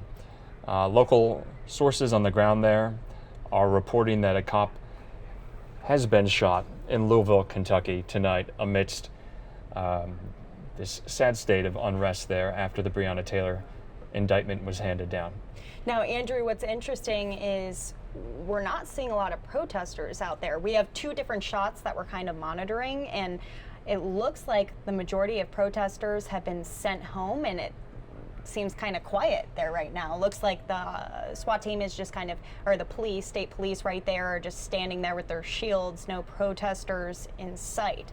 Yes, and just for our viewers, just to remember, this is only one camera, one picture we're seeing, and there is a curfew in place as well. Louisville Metro is under curfew. That's beginning at 9 p.m. Eastern time. That's 3 minutes ago, and that curfew is lasting until 6:30 the next morning. So we're seeing on Twitter that some of the reporters there got emergency alerts on their phone indicating that this curfew in Louisville, Kentucky is now in effect. And just for those, we wanted to repeat though that there is breaking news. We are just finding out that a police officer has been shot amidst all of these protests. We don't know if he's local police or state police or the condition or if there has been a suspect. We will bring all of that to you once we figure that out and once we get those details. But right now, this is all we know. Now, Andrew, I've covered some protests in the past, and it looks like they've kind of pushed our reporters. This is one of our Fox reporters in the top left-hand corner, away from that street that the state officers are standing on right now. You can see them kind of barricading off that street. So we're not sure if that was the location of the shooting, but again, we just have it confirmed that one police officer was shot in Louisville, Kentucky. Still details rolling in right now. So we'll continue to keep you all updated on NewsNOW from Fox. And a lot of this unrest you're seeing across the country, but especially in Louisville, is in the wake of the fact that one of the 3 police officers involved in the Breonna Taylor incident from last March, where she was shot dead by officers, only one of those officers was indicted today, and it didn't involve the death of Breonna Taylor at all. It was 3 counts of wanton endangerment in the first degree for that officer, Brent Hankerson, shooting in to the adjacent apartment next to Breonna Taylor and her boyfriends back in March. So you're seeing a lot of this unrest bubble up to the surface just right now. People are voicing their anger and discontent over what they thought is an injustice in this case, because no officers have been charged in the death itself of Breonna Taylor. Now, Andrew, we've been kind of monitoring these protests throughout the entire country. We had a shot in the top left, that was San Jose, California, but it looks like our camera guy out there is kind of moving away. Well, there's some protesters holding signs and everything. So far, mostly peaceful out there in California, but not so much in Louisville, Kentucky, with one officer now shot, confirmed by one of our Fox affiliates out there. So we're going to keep looking at these lives for a second, and then we're going to take you out to a press conference that was held by Mayor Eric Garcetti in LA, where he was addressing several things, including the Breonna Taylor case. So we'll take you out there right now. And we've organized lawyers from top law firms to provide you free legal representation. Earlier this month, Governor Newsom signed the state legislature's statewide extension of the California eviction moratorium, allowing renters across the state, including those outside the city of Los Angeles, to rest assured not lose their housing during this pandemic. Los Angeles was the first city to protect tenants as the pandemic began, by giving tenants who have a COVID-19 hardship an affirmative defense to use against anybody who tries to evict them. So if you're a tenant that's facing a hardship-related event due to COVID-19, here are some key actions that you can take to ensure you're taking full advantage of that right that you have under my emergency order. First, respond to any eviction notice you receive. Under new state and federal law, you have 15 business days after receiving a pay or quit notice to sign a declaration that you have experienced COVID-19 related financial distress. I urge you to sign and return this declaration, as it's a critical step to securing your state and federal protections down the line. Second, if you receive an eviction notice from your landlord, do not leave your home. Instead, seek help from a lawyer and see if you are covered by COVID-19 renter protections in place. It is illegal for landlords to lock out tenants or to shut off utilities to try to evict them without going through a court process. And remember that your protections are in place no matter your immigration status. You can access the free legal services that I mentioned provided by your city through the LA Represents program set up by the City Council and myself and our City Attorney Mike Feuer at coronavirus.lacity.org/LA-represents. Third, make a plan to pay. State and local protections do not cancel or forgive rent you may owe, though I do support legislation at the federal level that will help pay for that. But they do give you extra time to make payments. The city's family source centers may be able to assist households that have been impacted by COVID-19. And to find one of those near you, please go to hcidla.lacity.org. Or again, call 311 and ask for HCID, our housing department. Today, our City Council built on these protections by passing an emergency eviction defense program, going further than the LA Represents program by investing $10 million of our CARES Act money to support legal nonprofits to help low-income tenants, to increase education and outreach for renters and landlords, and to strengthen ongoing case management. And I'm grateful to the council members who led this fight, Council President Nuri Martinez, Councilmember Mitch O'Farrell, and Councilmember Paul Koretz, along with so many other council members. I know when I only say 3, it really was a unanimous and group effort. But I want to thank them and our community and legal partners for your leadership in making this program a reality and helping so many Angelenos sleep easy at night. If you need support, know you are not alone. We are here with you. No matter who you are, and no matter where you live or what you do, we have worked every single day to ensure you have the resources that you need to weather this unprecedented storm. But as we respond to our immediate challenges, we must also lay the groundwork for a fairer, a more equal and more resilient future for Los Angeles. Every 10 years, the census gives us a chance to do just that, to build and to strengthen that foundation, to be counted and to be seen. It helps us secure a louder voice in Washington, how many representatives we have from California, tools that enable us to close gaps in education, health, housing, and transportation, formulas that literally tell you how much of your taxpayer dollars will come back to you or whether they'll just be shipped off to other parts of this country. But right now, the census response rate in our city is still under 60%, and we have just 1 week left. LA and every member of the media, please help us get this message out there. We need you to respond. Make it a priority. If you've been putting it off, today, right now, is the time to make sure you are counted. Fill out your census forms. You can do it online at my2020census.gov. You can call 844-330-2020, or you can fill out the mail form that came to your house or apartment. And if you need help completing your census forms, my team will be in Pacoima, in Panorama City, South LA, and other locations this weekend to answer any questions. And to find a person at an event closest to you, just go to census.lacity.org. And if you've already filled it out, check in with 5 friends, 5 family members. Make sure they have to and help them get it done. Be part of the Census Army to make sure we get what we're owed.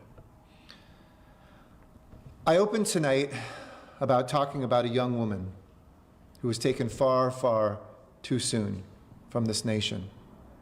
Another reminder of the dangers of being black in America and how much work we have left. Breonna Taylor deserved better from this country. And last Friday night, we lost someone who worked to build that better, that fairer, that stronger America. With every statement, every sharp opinion, and cutting dissent, Justice Ruth Bader Ginsburg gave meaning to the words that are etched onto the Supreme Court: equal justice under law. Justice Ginsburg knew that these were more than just words, that they were a promise to be cherished, to strive for, to be kept. Not just by her as a justice, but each one of us who are part of this nation. In her final years, she said that part of the work of her life was to help even out the rights of men and women. Not to achieve those rights, not to hope for them, but to hold ourselves accountable. and to apply them equally.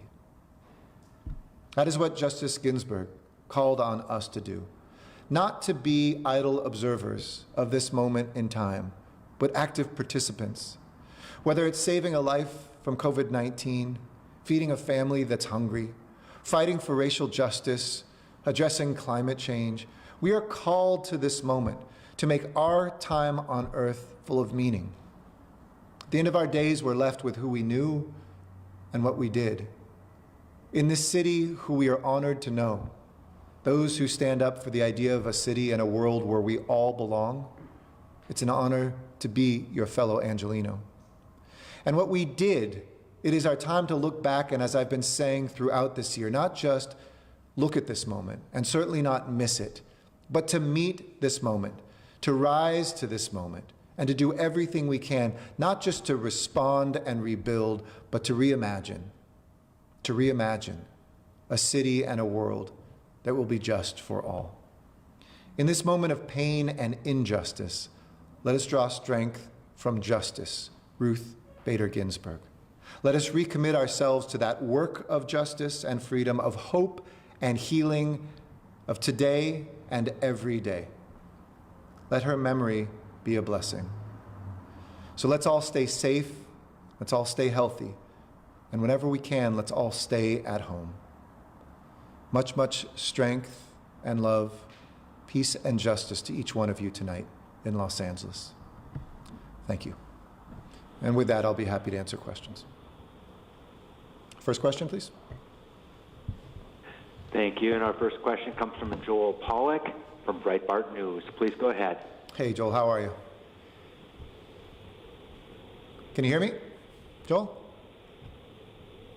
Fine, thanks, Mayor. Sorry, we were muted over here. Oh, no problem. You ended the press conference talking about Supreme Court Justice Ruth Bader Ginsburg, who passed away. She was known for her defense of the rights of criminal defendants, and I'm just wondering in that light why you would be disappointed in a grand jury's deliberations that decided there wasn't enough evidence to charge officers with the death of Breonna Taylor. I'm also just curious about your statement that we have a shot at birthing, finally, a multiracial democracy. Do you believe we're not a multiracial democracy now? And finally, just wanted to ask you about the purchase of protective eyewear for police officers in L.A. at a time when police budgets are being cut, why the department is spending on this and what the need is, and could you explain what prompted that? Absolutely. No, of course, I agree with Ruth Bader Ginsburg of the rights of a defense. That certainly doesn't mean that anybody accused of a crime is innocent or that there shouldn't be justice. I think it was crystal clear to many people across this country that the life of somebody was taken unnecessarily. And while charges were offered against one officer, they had nothing to do with the death of an innocent woman. Full stop. Second, a multiracial democracy, it's kind of like a more perfect union. I think we have a shot at doing it, and every day we should be working towards it. But nobody can say that we're there in a place where representation from the Senate to the Supreme Court, from the CEOs and C-suites of our corporations, that we have achieved a multiracial democracy in which there is a fair shot for everybody and that we've been able to achieve the promise. Too many people are still left on the sidelines. In America, as we know, you have 1/10 as much money if you're born black as if you're born white. I don't want to see that go down for anybody who's white. I want to see it come up for everybody who's black. Here in Los Angeles, if you're Mexican American or black, it's nearly 100-to-1 gap. Imagine being that child growing up. You don't have a shot before you even start. So yes, this is about making sure that we have a multiracial democracy where people aren't taking folks off the voter rolls, where people aren't making it more difficult to vote, where people don't.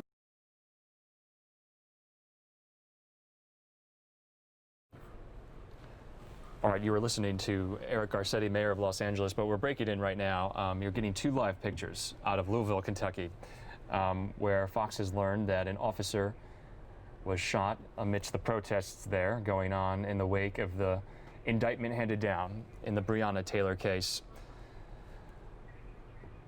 So once again, you're seeing a heavy police presence. Scores of officers in downtown Louisville And so we want to give you updates when we get those details of that officer that was shot, that was confirmed by the Louisville Metro Police Department. And so any information, once we get it, we will tell you, but we don't have many details at this moment about that police officer. Andrew, I do want to mention also, there is a curfew in place right now. So protesters technically were supposed to go home, 20 minutes ago? So we're getting all of these reports right now of a police officer shot, and some saying that 2 have possibly been shot. We haven't had that completely confirmed yet. But people are really supposed to be heading home at this point. So these 2 shots are live right now of Louisville, downtown Kentucky. We've been following them all day. So far, had been peaceful up until this point. So yeah, just keeping a close eye on that. Local sources saying that 1 police officer has been shot. And it looks like they've sent our news crews kind of away from that area. So all we can see is the SWAT teams, the police officers, the local police officers kind of sectioning off that block so that protesters can't get in. And Daytona, for any of our viewers on the stream here, now just getting up to speed on this story, earlier we learned, according to the Louisville Metro Police Department, that a police officer was shot. Fox News has now confirmed that 2 police officers have been shot amidst the protests there in Louisville, Kentucky. Sadly learning 2 police officers have been shot amidst the protests there. We have no details yet on if suspects are in custody or the condition of those 2 officers. We'll bring that to you once we get it. And this is a live breaking news story. We will bring you any new information as we get it, once we get it. On top of that 9 p.m. curfew, there's a 72-hour curfew that's starting at 9 p.m. That started just about 20 minutes ago. That was enacted by Louisville Mayor Greg Fisher. He also declared a state of emergency, and we know that the National Guard has been alerted of the situation, so we're not sure kind of what the status is of that yet, but I would assume soon they might be making an appearance in the next day or so. Yeah, Daytona, for those of you who are looking right now at these 2 live pictures, we are in live breaking news coverage of Louisville, Kentucky. 2 officers have been shot there amidst the protests surrounding an indictment in the Breonna Taylor case. 3 counts of wanton endangerment for 1 former sergeant who worked for the force who has since been fired. No actual charges were filed in the death of Breonna Taylor, and that is why those protesters right now are taking to the streets. They think that is not justified for the family of Breonna Taylor. And once again, you're seeing scores of police officers, heavy police presence on the streets of downtown Louisville. And to remind, go ahead, Daytona. Sorry, Andrew. I do want to correct myself. I guess the Kentucky National Guard was actually deployed, so they're there, present at the scene right now. So I'm sure, they're working hard to figure out what's going on. Yeah, from the live pictures we've been able to tell, it looks like we see local police from the Louisville Metro Police Department, Kentucky State Police, Kentucky National Guard. So a large presence of state and local police are on the streets in downtown Louisville in the wake of all of this. And just to repeat and reiterate, 2 police officers have been shot in Louisville, Kentucky tonight amidst those protests there. We are still awaiting word on the condition of those officers, if they've been transported to the hospital, and any information on the suspects in that case. We don't have that for you. We will get that to you once we know it. Now, it looks like local reports are saying that the majority of the police presence has been on 1st and Broadway. That's in downtown Louisville, Kentucky. And it seems like those reports are where that officer was shot. Now, all of this is literally coming in right now. It's why we call it breaking news. But again, First and Broadway, I know a lot of us are tuning in from around the country and around the world and might not know exactly where that's located, but we have had our shot up pretty much on this intersection right there. So I'm assuming this is First and Broadway that we're looking at. Like we said, most of the officers have kind of set up a barricade in that area so that protesters can't really be getting in right now. But we've seen some tear gas deployed. We saw fires earlier. Right now, it's looking a little more still and static. But yeah, I mean, this is Louisville, Kentucky at this moment in time. And just to reiterate, we only have 2 cameras right now looking live on Louisville, Kentucky. And from our viewpoint right here, it looks like not much activity. A heavy police presence, but we're not seeing any protesters ourselves. Obviously, there are many reports of protesters, but what you're looking at right now is not that. Let's bring it back to Breonna Taylor, the woman. You'll remember she was a 26-year-old black emergency medical worker, an EMT. She was shot by officers who entered her home using a warrant. They had that warrant for a drug investigation, and this was back in March. So what is it now? It is almost October, and 6 months until a decision has been made in this case. And the Kentucky Attorney General referenced the length of time it took to reach a decision. They wanted to be deliberate. They wanted to lay the facts out, and that's why this decision by the grand jury took almost 6 months.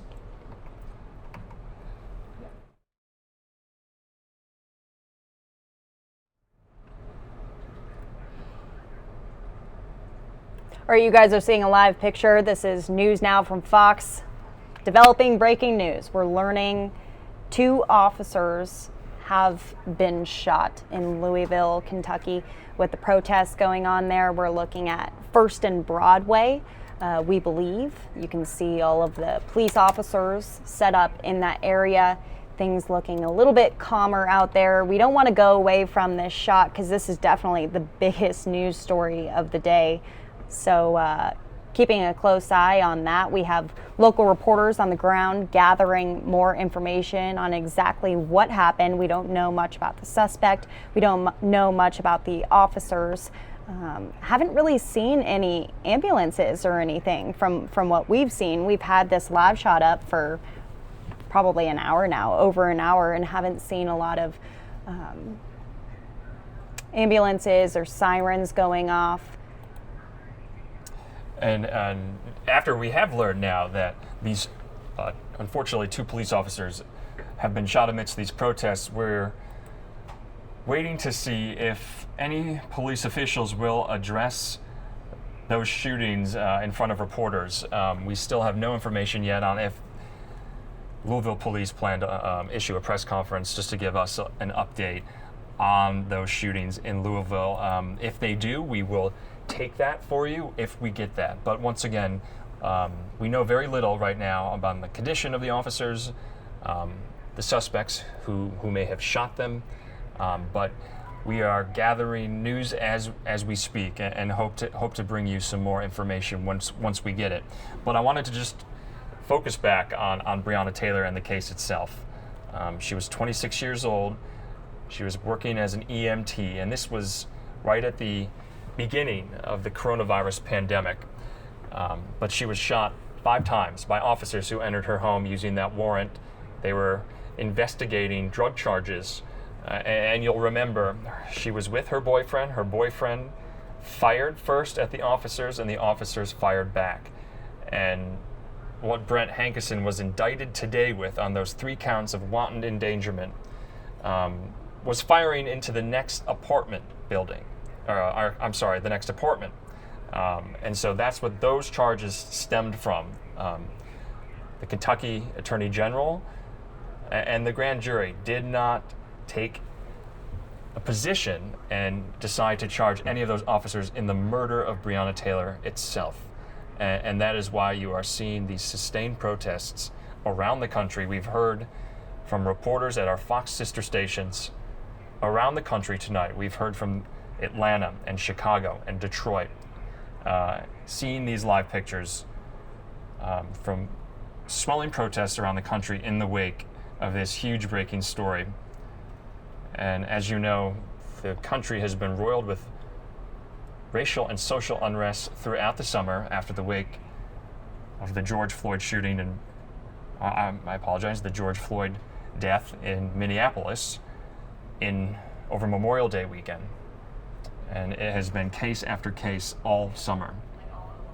Now, of course, we've been seeing the protests, but we've also been seeing a lot of press conferences from officials today kind of responding to the news. We heard a little bit from Mayor Eric Garcetti in Los Angeles. He talked a little bit about the Breonna Taylor case. Also in Chicago, there's a history of issues in Chicago. They've had civil unrest and protests and looting quite a bit out there, so they definitely responded. And then from President Trump as well. He answered reporter questions earlier today in a press briefing, which we will ultimately play here on NewsNOW from Fox and show you it from beginning to end. But we're still following this breaking news right now. The only information that we have absolutely confirmed is that 2 officers were shot. But local reports are saying that the shooting actually confirmed was on Brook Street and Broadway at about 8:30 p.m. So our cameras were actually up at that point. And again, that's in Kentucky time, depending on where you're located in the country and in the world. Fires right there, you can see that's even a live shot. We're looking at that live right now in downtown Louisville, Kentucky. But the identity and condition of the injured officer is not available right now. We don't have those details. It's also not completely clear if the shooting was related to any of the protests, but with this being in that area, you can kind of infer a little bit. But yeah, no information on the suspect or the officers, still gathering all of that right now. But live look from looks like there's some units that are heading out on that left screen right there. But still plenty of police presence, even though we haven't seen any protesters for the past probably 45 minutes now. Yeah, Daytona, not in the cameras that are available to us anyway. And just to give some of our viewers on the stream here just a timeline of events, you'll remember this happened in March. Breonna Taylor was shot and murdered in March of this year, and her family quickly filed a wrongful death lawsuit with the police department in Louisville and the city itself, and they challenged that police narrative at the time, and you know, well within the summer. Family members of Breonna Taylor accused the officers of disregarding human life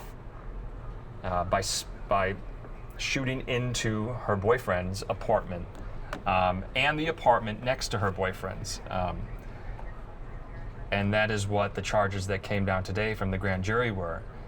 3 counts of wanton endangerment because that officer, Brent Hankerson, fired into the apartment next to Breonna Taylor and her boyfriend's.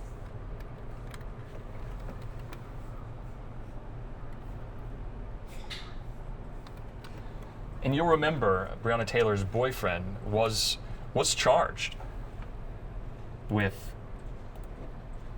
shooting at police officers. There was an attempted murder charge on Breonna Taylor's boyfriend in June. And in May. And prosecutors did announce that they were going to drop those attempted murder charges against Breonna Taylor's boyfriend. And you'll remember he fired the first shot when those officers were issuing that no-knock warrant in Louisville. In the wake of all this, there has even been legislation passed called Breonna's Law, and that bans the use of no-knock warrants. And we're going to bring you some more information on Breonna's Law as it stands now, Breonna's law would require officers to complete a detailed warrant application. It must be signed off by any chief of police or other high-ranking official with the Louisville Metro Police Department. The Louisville mayor there issued that change. It's called Breonna's Law. That was passed by the Louisville City Council back in June in the wake of this. And so once again, we want to just bring you back to what's happening on the ground in Louisville. We got word that 2 police officers have been shot in the wake of those protests there, and we're still waiting on any more information that we can bring to you on the condition of those officers and if anyone has been brought into custody on those 2 separate shootings.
All right, this is Andrew Kraft, a digital journalist with NewsNOW from Fox.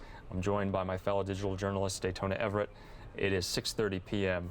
in Phoenix, Arizona, 9:30 on the East Coast, and you're seeing live pictures of Louisville, Kentucky. And we want to bring you some more information once we have it, but as far as we know, 2 police officers have been shot in those Louisville, Kentucky protests tonight in Louisville. We're learning right now that the FBI Louisville SWAT team has responded to an LMPD, Louisville Metro Police Department officer being shot. So the FBI now is assisting in this investigation of the police officers who have been shot in Louisville, Kentucky.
All right, we have a reporter on the scene. Fox News' Matt Finn is in Louisville. Let's hear what he has to say.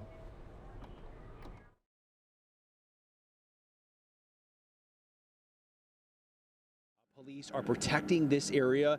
They declared an unlawful assembly here. We saw people chuck objects at police, throw water bottles at police, try to start fires at the base of Justice Center here. There's still some small lingering fires, and this area here for many weeks and months has been ground zero for protests and demonstrations. There is a memorial for Breonna Taylor, but unfortunately here tonight there was, perhaps some criminal activity as people were lighting fires and chucking objects at police, and there are still helicopters hovering above. There is a very strong law enforcement presence here tonight. Law enforcement, from our angle, did apparently gain some control and establish some peace here after declaring that unlawful assembly, but unfortunately it is late at night. There are people still lingering around here. There are people yelling profanities at police, so you could see that law enforcement is still keeping their line pretty strong here.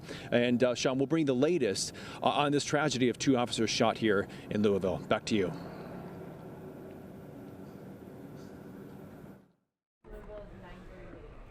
All right, and that was Fox News Channel's Matt Finn, who's there on the ground in Louisville, Kentucky. Let's go back to him. He's reporting there right now. Enforcement in all types of crowd control gear here. What's that?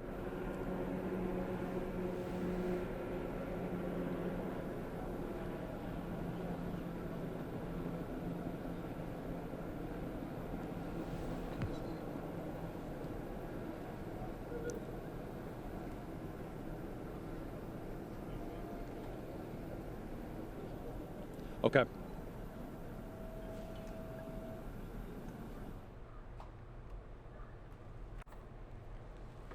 All right, once again, that was Fox News Channel's Matt Finn with the live report from the scene in Louisville, Kentucky. And as we mentioned just probably 20 minutes ago, we found out that 2 police officers from the Louisville Metro Police Department have been shot amidst those protests in the Breonna Taylor case.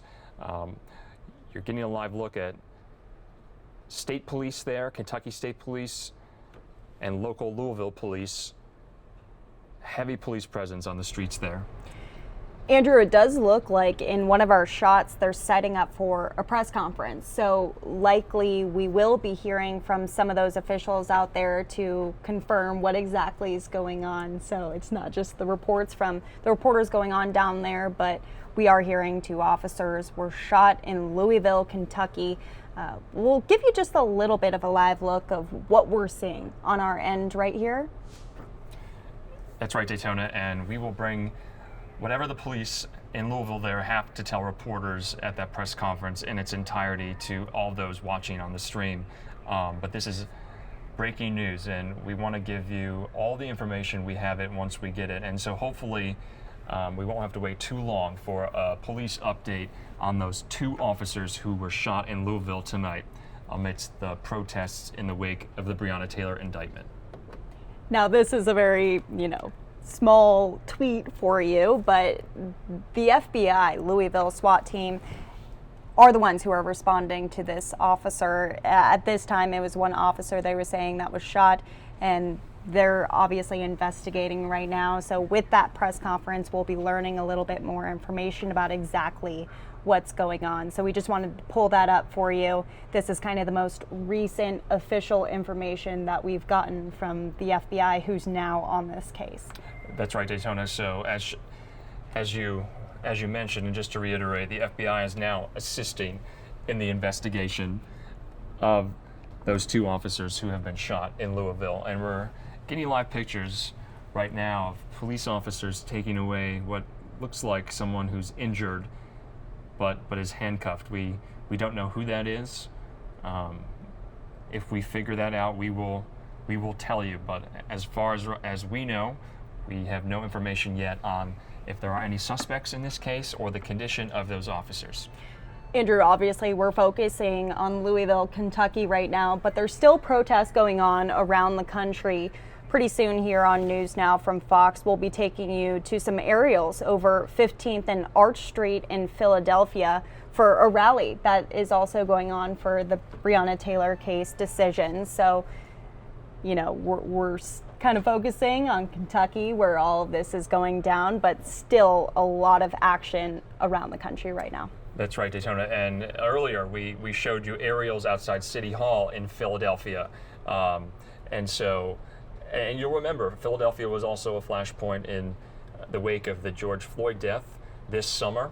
But it looks like police may be coming to the podium momentarily in Louisville for an update on those 2 officers who were shot in the protests there tonight.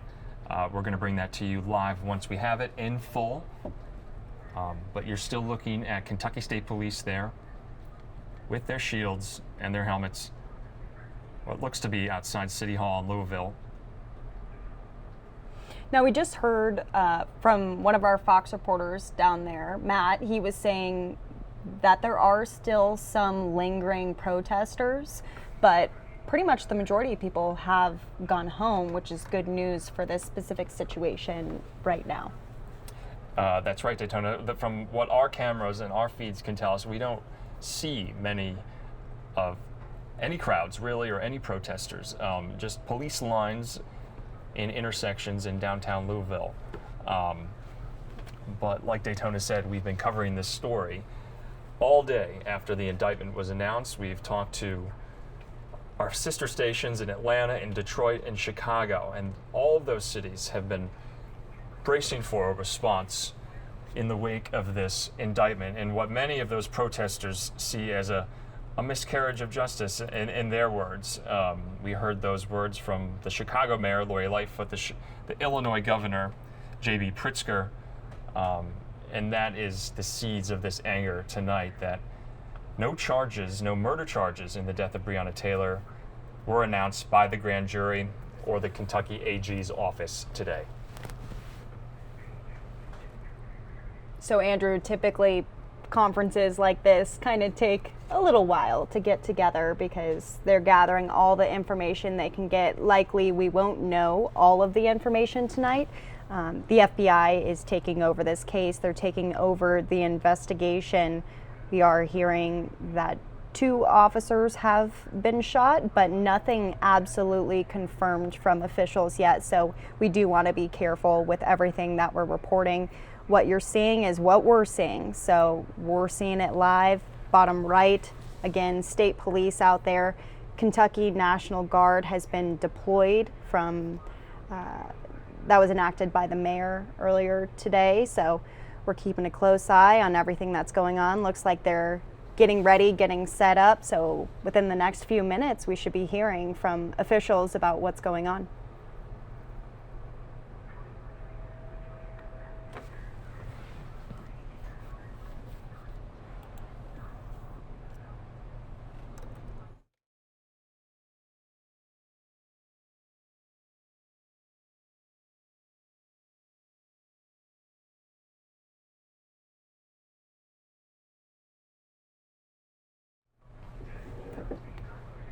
And we just want to remind our viewers, but before this indictment came down today by the grand jury, the city settled with Breonna Taylor's family just last week. That was a $12 million wrongful death settlement. And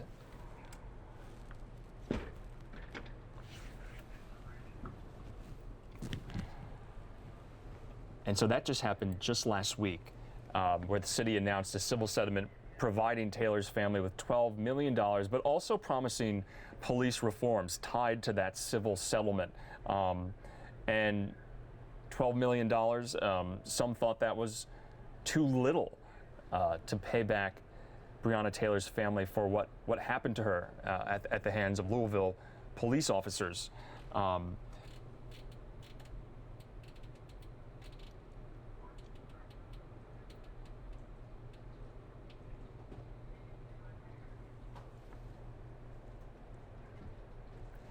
And in the wake of Breonna Taylor's death, many protests have been taking place in Louisville all summer. And a lot of those protests have been centered around the homes, the residences of the Louisville mayor, Fisher, and the Kentucky State Attorney General, Daniel Cameron. And these have been happening all summer in the wake of social and racial unrest in the country. Now, Andrew, we were talking a little bit ago about those Philadelphia aerials, and we have them right now. Let's pull that up for you. So protests across the country still going on, even though the ones in Louisville have kind of simmered down a little bit as we wait for that press conference that's going to be happening. But right here, we're taking a live look over Philadelphia. This is 15th and Arch Street, if you're familiar with that area. Protesters gathered in the intersection, kind of at a standstill, just stopped right there for this Breonna Taylor case decision that has been the top story today. That's right, Daytona. It's almost 10 p.m. on the East Coast there in Philadelphia. And you're seeing a sizable crowd in that intersection there. It looks like some police presence as well. But as far as other cities around the country, besides Louisville, it seems like it's been relatively calm, relatively safe.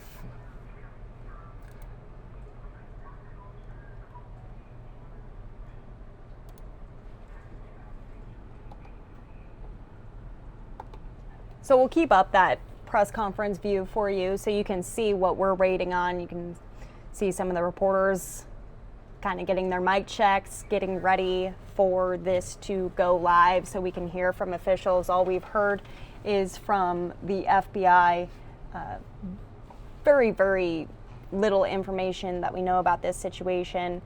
Obviously breaking news, but we're hearing that 2 officers were shot in Louisville, Kentucky, for those protests that have been going on all day today. That bottom right, though, is Philadelphia, so we're keeping an eye on that. These are aerials from our sister station out there. Looks like it's pretty much condensed in that one area, not necessarily up and down that entire street, just kind of in that intersection right there.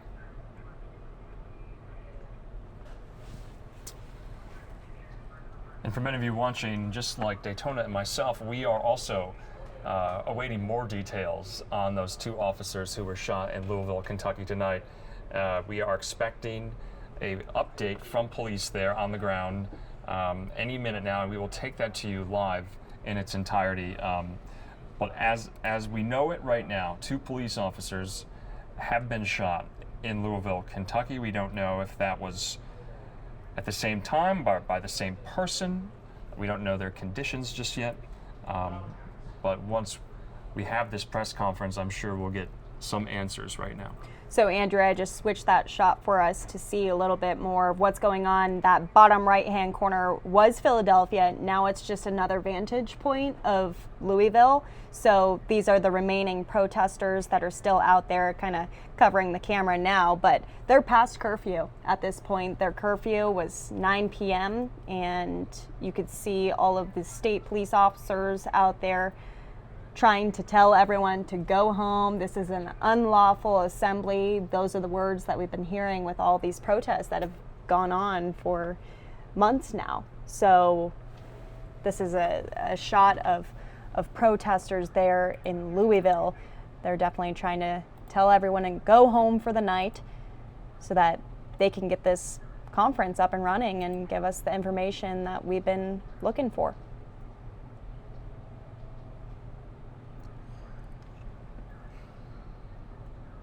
We're going to keep these shots up for you. You're watching NewsNOW from Fox, continuing live breaking news right here. A busy night across the country, not only for Louisville, Kentucky, but for areas like Philadelphia and Los Angeles and Dallas. We heard of protests coming from out there, but definitely the focus on Louisville, Kentucky all day today.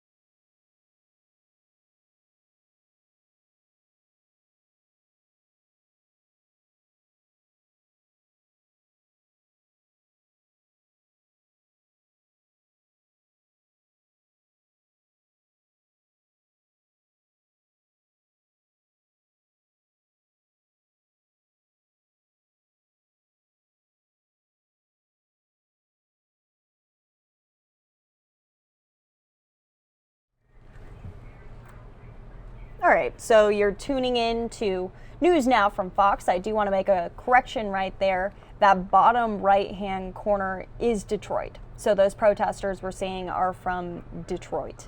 If we want to pull up those aerials from Philadelphia, actually I'll bring that right into here. That right corner right there is Philadelphia.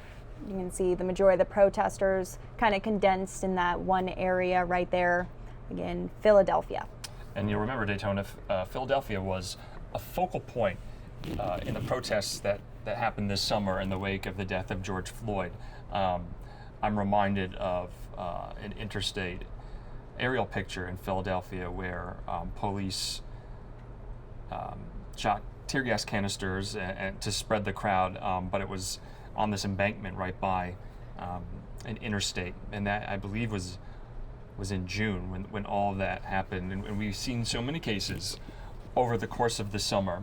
Ahmaud Arbery, George Floyd, Rayshard Brooks, Breonna Taylor in the spring, and now with this. And might I remind our viewers, 42 days before the election, and this is on many people's minds when they're going to go to the ballot box.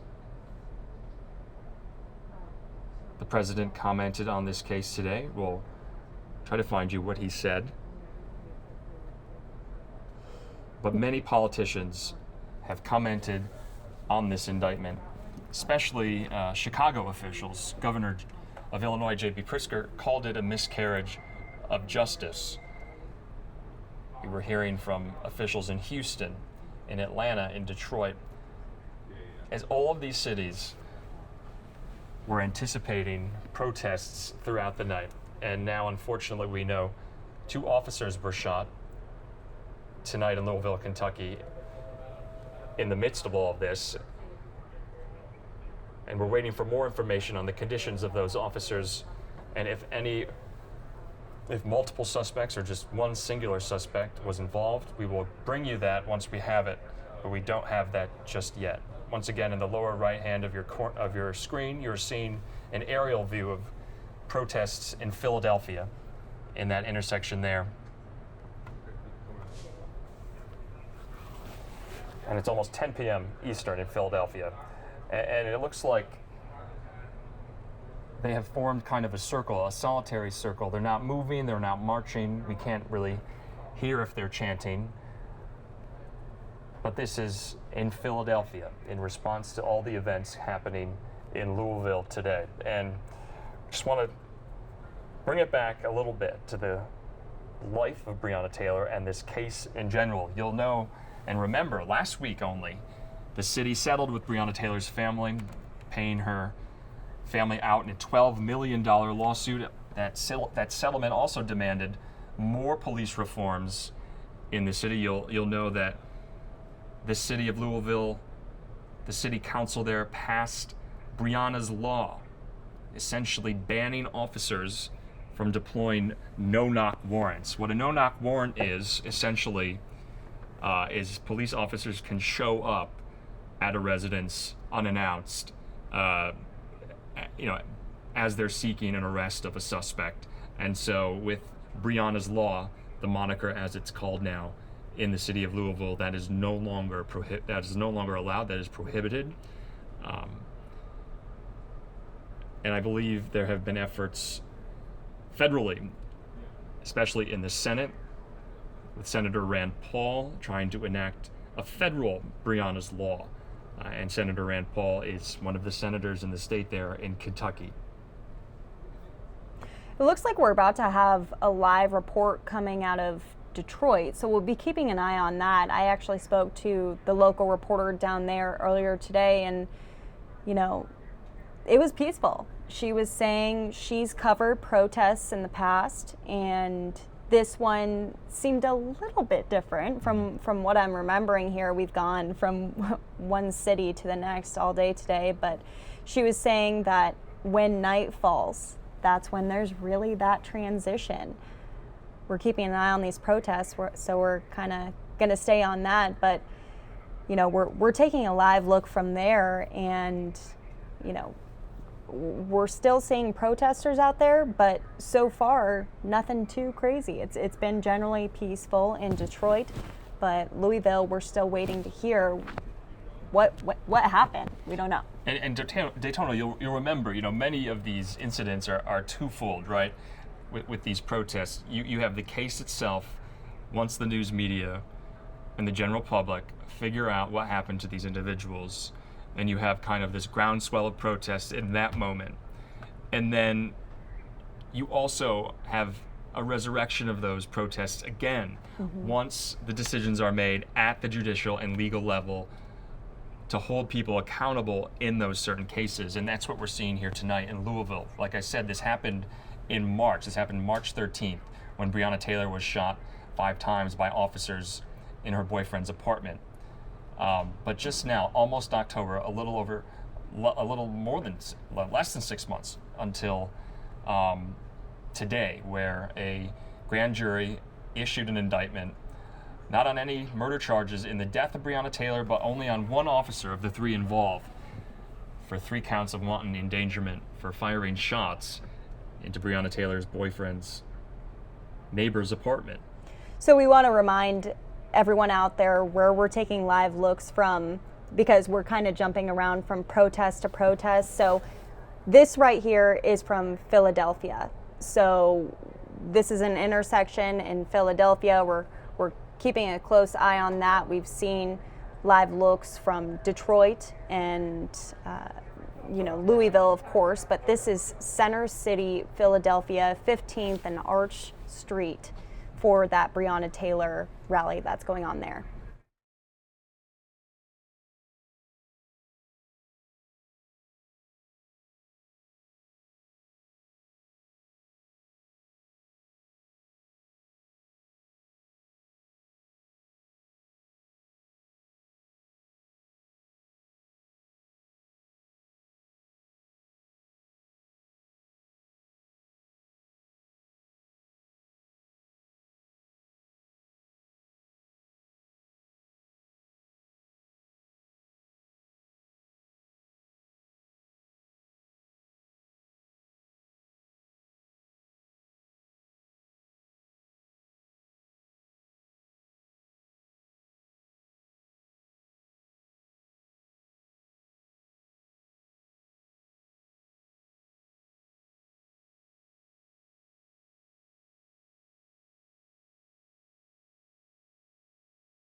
We're taking a live look over Philadelphia right now. This is a rally that's going on out there. We're keeping a close eye on several rallies going on around the country right now. We might have a live report coming up out of Detroit, so we'll bring that to you as we continue to follow this case. We're waiting on a press conference coming out of Louisville, Kentucky. That should be coming up in the next 10 minutes as well. Still gathering information about the officer or officers shot in Louisville, Kentucky. We'll bring it to you live here on News Now from Fox.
It looks like our Fox News Channel correspondent Matt Finn is on the ground there giving a live report. Let's go to that just to hear what he's seeing on the ground. Warn people over and over again to clear this area or they will be arrested or perhaps face tear gas. Many people did leave. This area did clear out, but there are still people lingering. People coming and going, shouting profanities at police. Right now, these officers are just monitoring this area because just a short while ago, there were fires here. There were rioters throwing objects at police. They were yelling profanities at them, and then police showed up in force, and right now they have restored some law and order and peace here. There is a 9 p.m. curfew here right now, but police are allowing people to kind of come and go. It seems like they've got some bigger issues at hand, including those 2 police officers that were tragically shot not far from here. We do have a crew heading there to that area, so we will update you. I got an email a short while ago from the police department here that confirms it had some officers shot. So unfortunately, another tragedy here in Louisville. Back to you.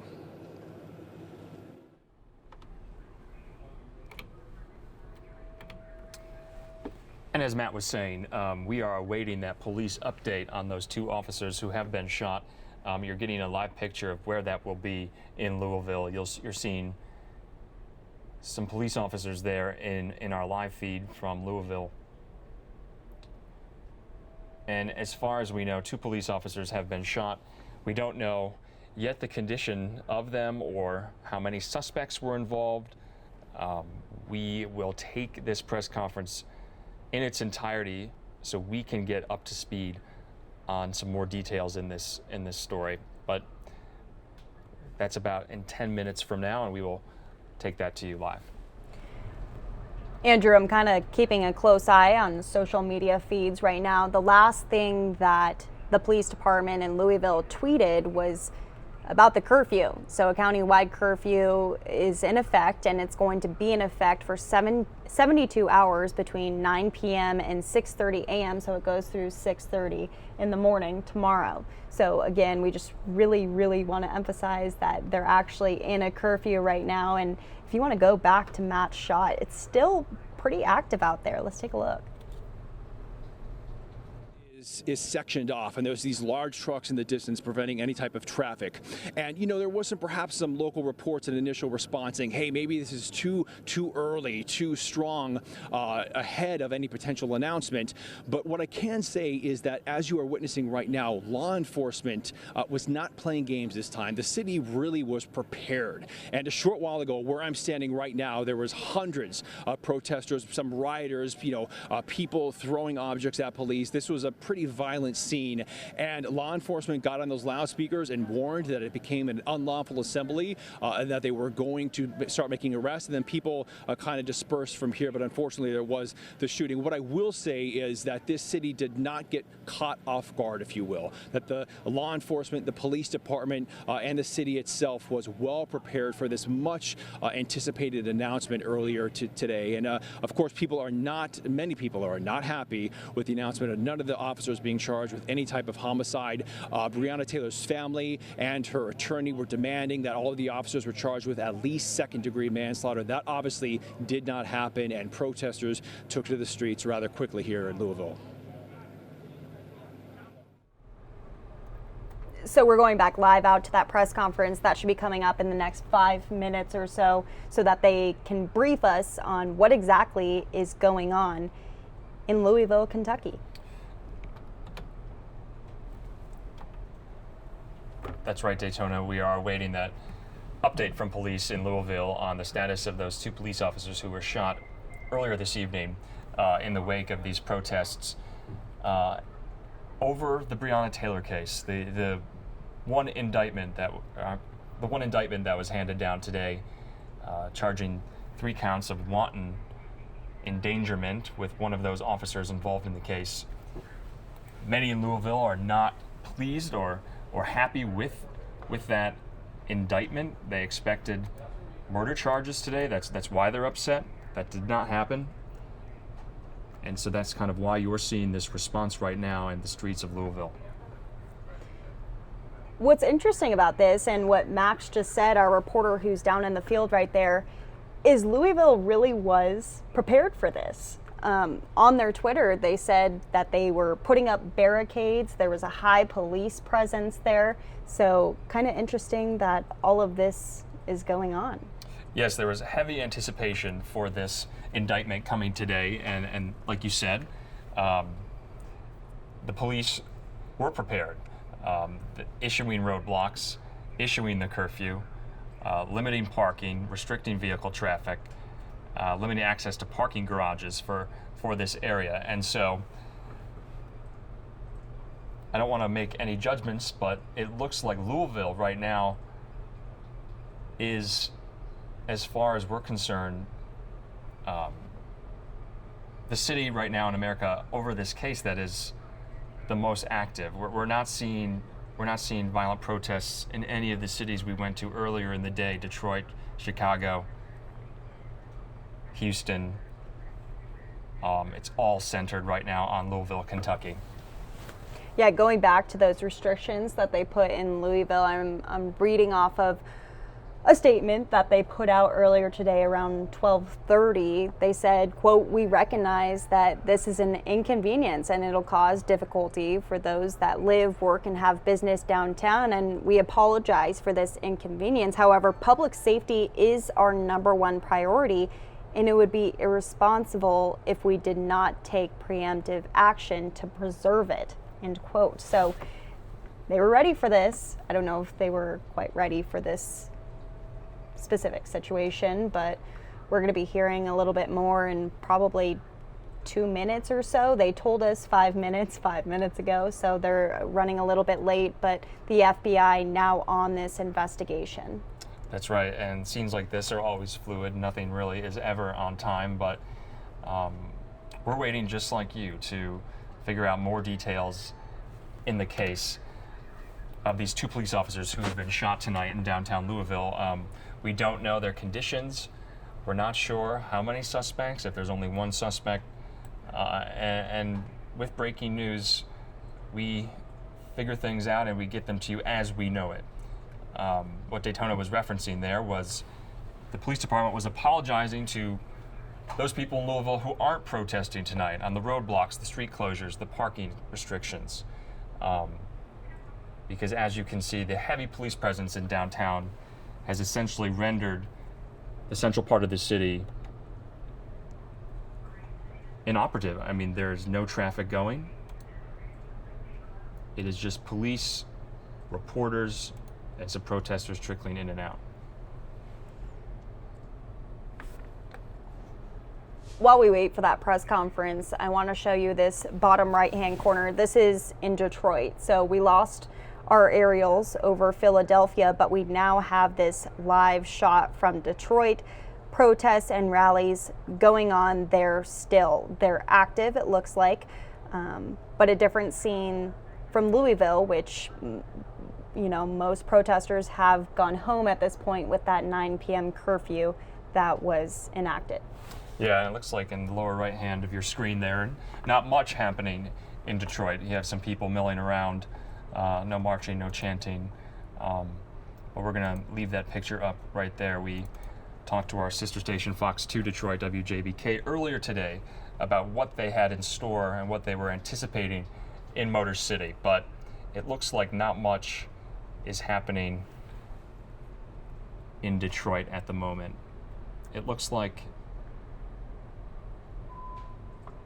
reporters are getting ready to be briefed by police officials in Louisville, and we're going to bring you that momentarily.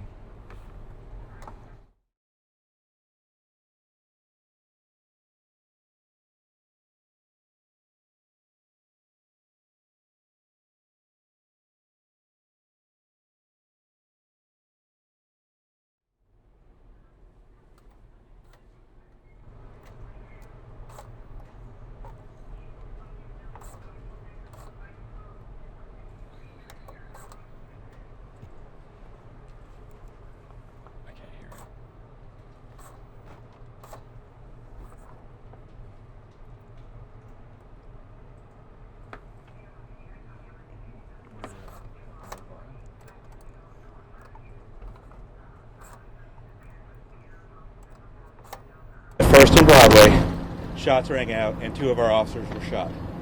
Both officers are currently undergoing treatment at University Hospital. One is in alert and stable. The other officer is currently undergoing surgery and stable. We do have 1 suspect in custody. That's all the information I currently have. I'll take any questions briefly.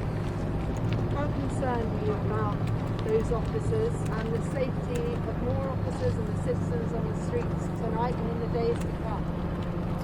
So if I understand your question correctly, it's how concerned am I about the officers and the citizens' safety? I am very concerned about the safety of our officers. Obviously, we've had 2 officers shot tonight, and that is very serious. It's a very dangerous condition. I think that the safety of our officers and the community we serve is of utmost importance. Could you tell us about the injuries that the officers sustained, the one who was in surgery? To my knowledge, they are both non-life threatening. That's about as deep as I can go right now. Do you know where they were shot? Names of the officers that were shot? We're not releasing the names of the officers at this time. Thank you guys. Thank you guys. Thank you guys. Thank you guys. We appreciate it. Thank you guys.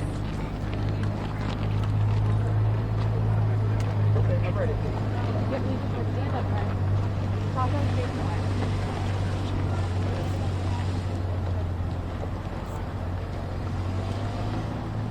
going to go back to myself. It's what it is. That's why they're new. I agree.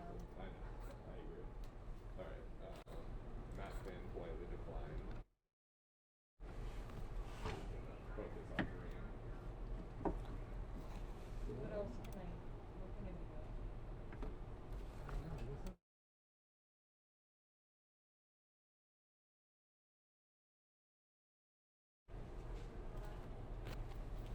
All right, we just heard from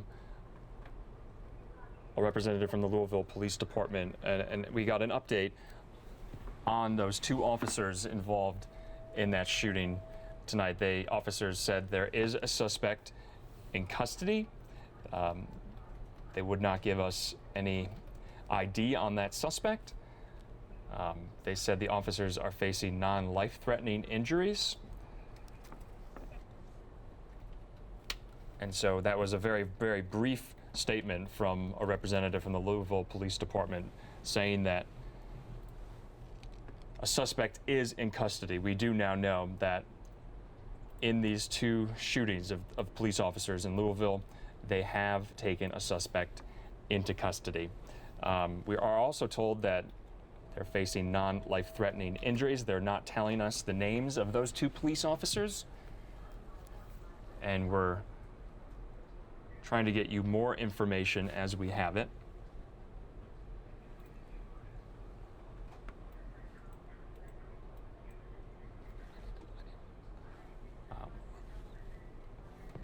Actually, we want to play again for you the statement. It was so brief. Let's play that again for you right now. We're going to try to get that up for you again. But once again, a suspect is in custody after 2 police officers were shot in Louisville, Kentucky tonight in the wake of protests surrounding the indictment in the Breonna Taylor case. The officer there who briefed us was not releasing the names of those officers, but he did say a suspect is in custody. The condition of those officers, as we know it, according to police officials on the ground, is non-life threatening.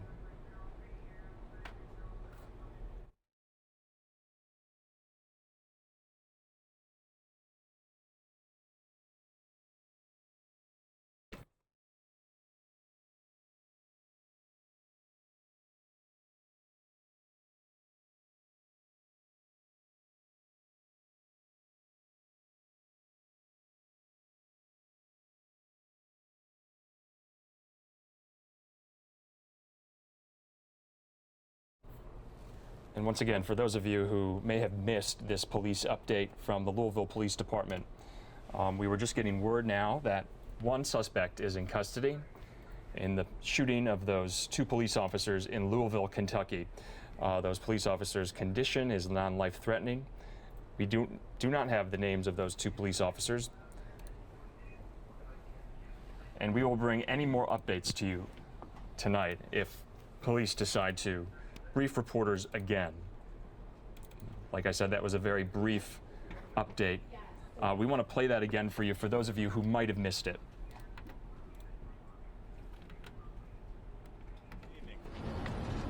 I'm Robert Schroeder, Chief of Police, Louisville Metro Police Department. All the information I'm about to give you is preliminary in nature, and additional information may arise as the investigation continues. At about 8:30 tonight, our officers were called to the area of Brooklyn College on a large crowd and shots fired in the area. As they were deploying to investigate what was going on at First and Broadway, shots rang out and 2 of our officers were shot. Both officers are currently undergoing treatment at University Hospital. One is in alert and stable. The other officer is currently undergoing surgery and stable. We do have 1 suspect in custody. That's all the information I currently have. I'll take any questions briefly. How concerned are you about those officers and the safety of more officers and the citizens on the streets tonight and in the days to come? So if I understand your question correctly, it's how concerned am I about the officers and the citizens' safety? I am very concerned about the safety of our officers. Obviously, we've had 2 officers shot tonight, and that is very serious. It's a very dangerous condition. I think that the safety of our officers and the community we serve is of utmost importance. Could you tell us about the injuries that the officers sustained when one unit was in surgery? To my knowledge, they are both non-life threatening. That's about as deep as I can go right now. Do you know where they were shot? The names of the officers that were shot? We're not releasing the names of the officers at this time. Thank you guys. Thank you guys. Thank you guys. Thank you guys. We Thank you. appreciate it. Thank you guys. Okay, I'm ready.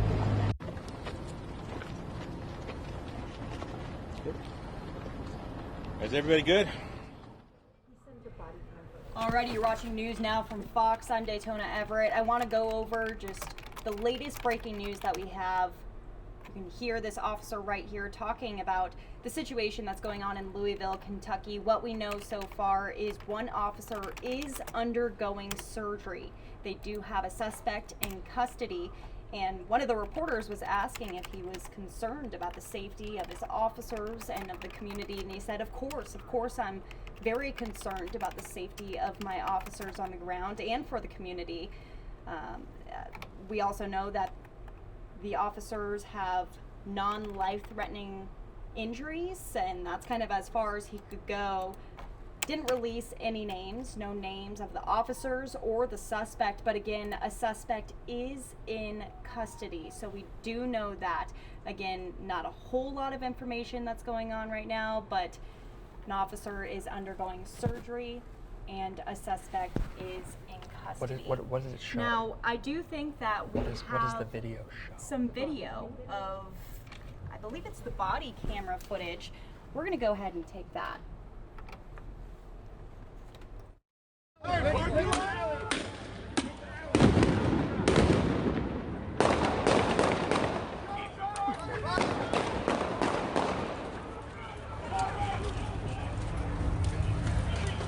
Shots fired. Shots fired. Good? Good. You all good? We're good. Everybody here? Good? What did you say? Are you good? We're good. Let's go there. Fuck.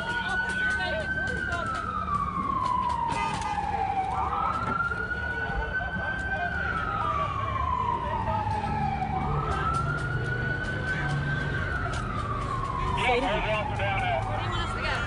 Where do you want us to go? Right there, officer down, right there. Officer down? Yes.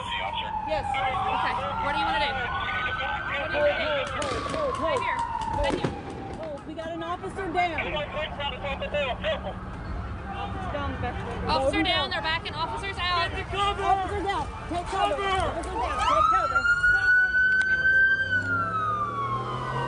Watch those right here, they're going to double back on us right here down this alley. We got 1 down, we got 1 down.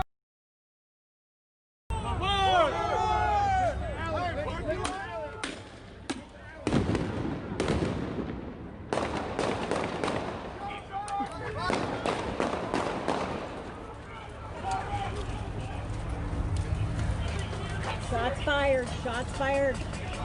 Good? Good. You all good? Good.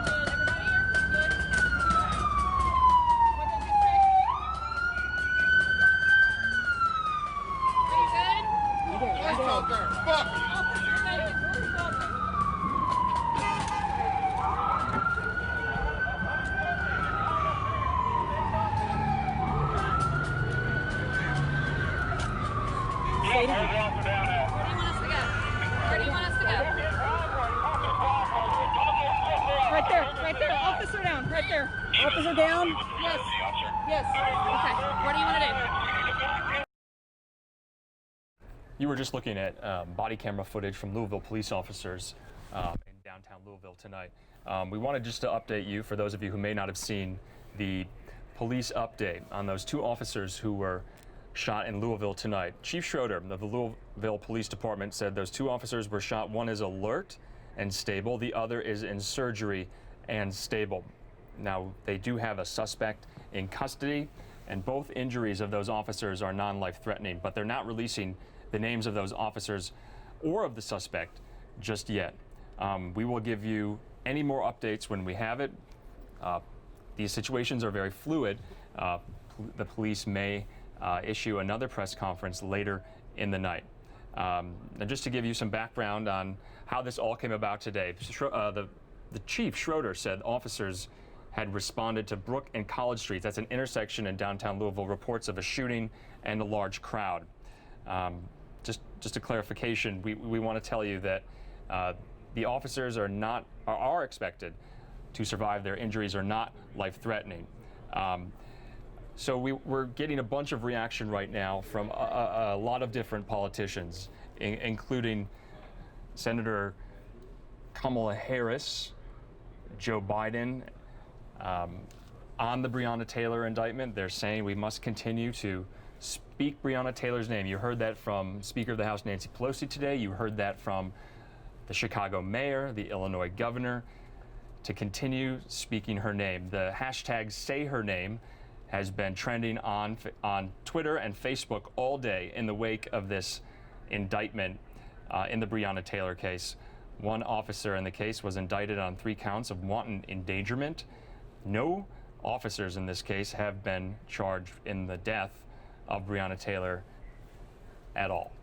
We want to take you a live picture right now in Louisville again of the police presence there. You're seeing street closures, road blockades, and we want to give you any more updates when we have it on the conditions of those 2 officers and if they release the suspect's name.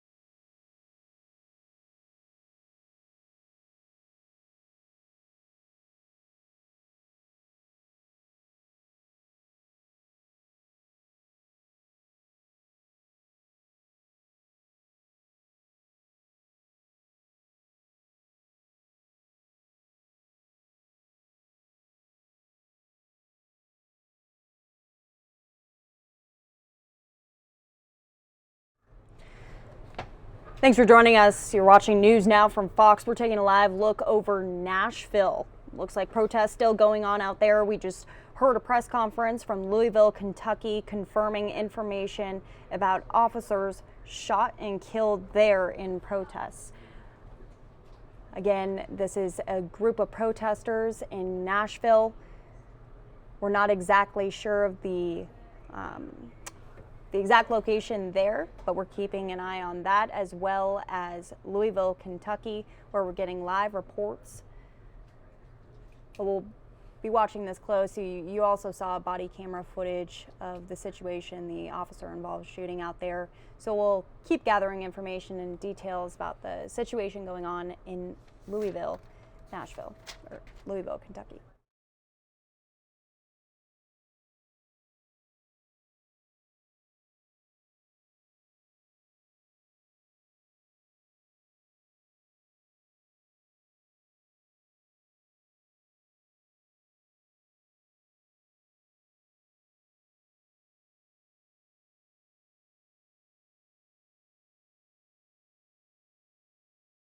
Anyone heard it? Again, breaking news information, 2 officers shot in Louisville, Kentucky. We're not too sure as to what their situation is right now. We are hearing non-life-threatening injuries. That's what we heard from the officer earlier in the press conference today. So still getting information rolling in on that. A suspect is in custody, 2 officers shot. And we do have a little bit on their conditions. One is alert and stable, one is in surgery and they're both expected to survive, suffered from non-life-threatening injuries. And like Daytona said, one suspect is in custody. We don't know the names of the suspect or the officers just yet, but you're looking now in Nashville, Tennessee, where it looks like marchers are taking to the streets there in memory of Breonna Taylor, fighting for her name after an indictment was handed down today in her case to one officer, the grand jury issuing 3 charges of wanton endangerment to that one officer in the case. And we know it's dark in Nashville right now. You can't see much of the protesters. They're holding signs. They're marching. It doesn't look like there's too many of them, but that is from our local station in Nashville.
And thanks to everyone who has been following our coverage of the protests sweeping the country in the wake of the Breonna Taylor indictment in Louisville, Kentucky.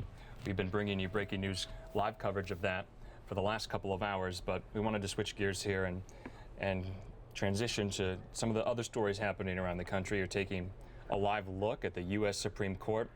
Justice Ruth Bader Ginsburg's American flag-draped casket is still there. It's around 10:30 Eastern on the East Coast in the nation's capital. And you see the floodlights illuminating Justice Ginsburg's flag-draped casket.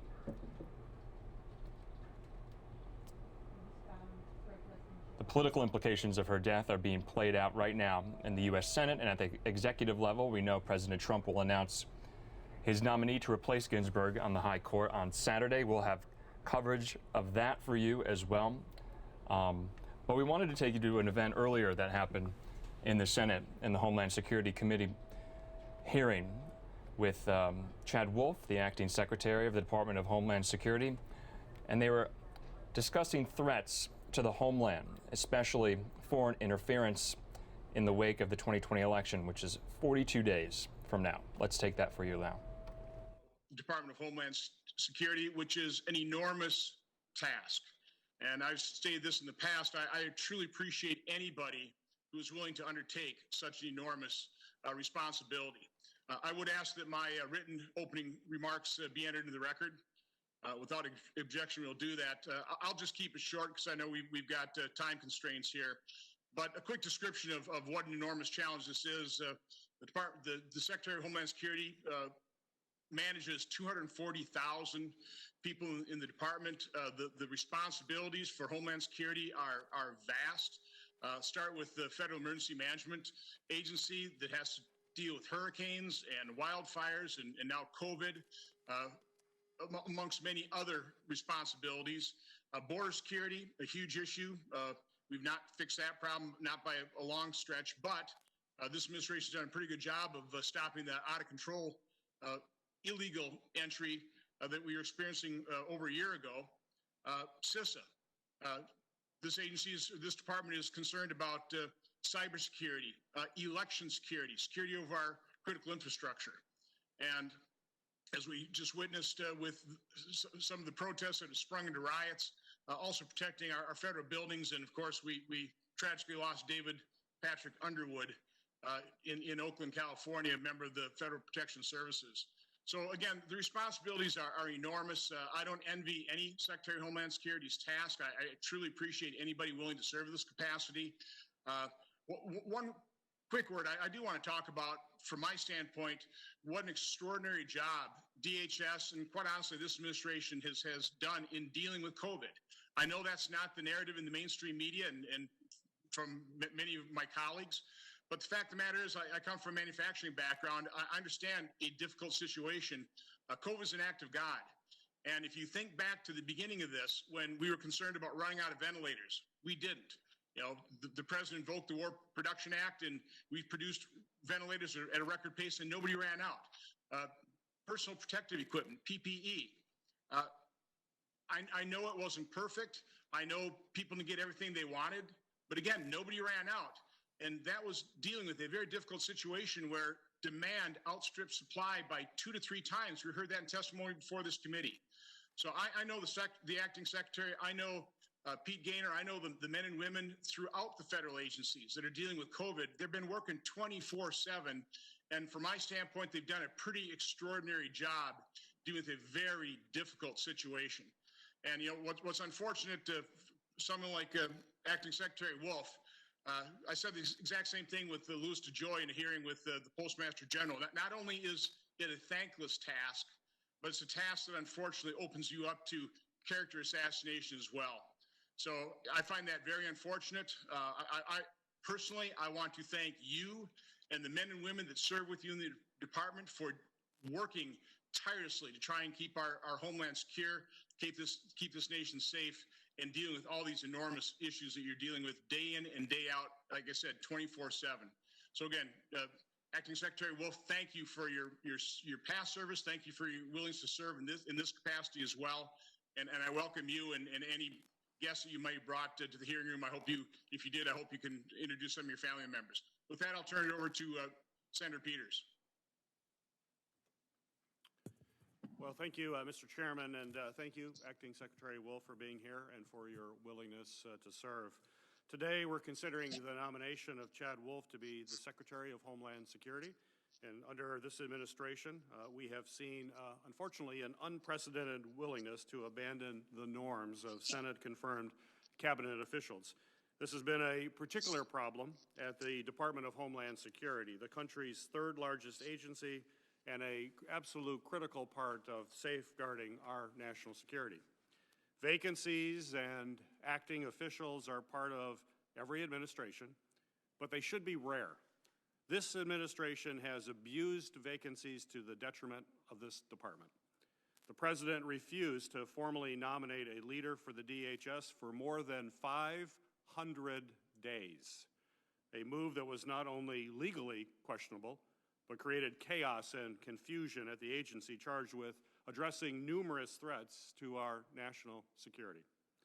The department cannot successfully tackle the serious challenges it faces without strong, steady, and independent leadership. While Mr. Wolf has experience at the department, primarily as a chief of staff, but also as an undersecretary and now acting secretary, he has been involved in some of the most controversial and concerning decisions the department has made. These decisions warrant a critical review of Mr. Wolf's record and call into question whether he is the right person for this critical role. Under Mr. Wolf's leadership, the department has faced daunting challenges: asylum seekers at our southern border, the pandemic, civil unrest, and deadly wildfires and hurricanes. While these challenges would strain even the most prepared staff, I'm concerned by reports of slow decision-making and the sidelining of experts. Reports that raise serious questions about the judgment and independence of agency leaders. I'm also concerned by how the department has failed to adequately address the rise of domestic terrorism and white supremacist violence. As you can see, I have a graph here behind me. As you can see from this graph, the data shows that extremism based in white nationalism, anti-Semitism, and other ideologies account for more than 77% of domestic terror murders in the United States. Yet recent reports and statements from former DHS employees have indicated that the White House, in cooperation with Mr. Wolf, have downplayed this threat in public risk assessments. Rhetoric and political ideology cannot drive intelligence reports, and it should not predetermine the actions of any federal department. While the threat of domestic terror is not new, the department's necessary shift from focusing mainly on the foreign threats that have dominated the department's origins, or since the department's origins. It has been 18 years since Congress passed legislation to establish this massive agency, and so much has certainly changed since then.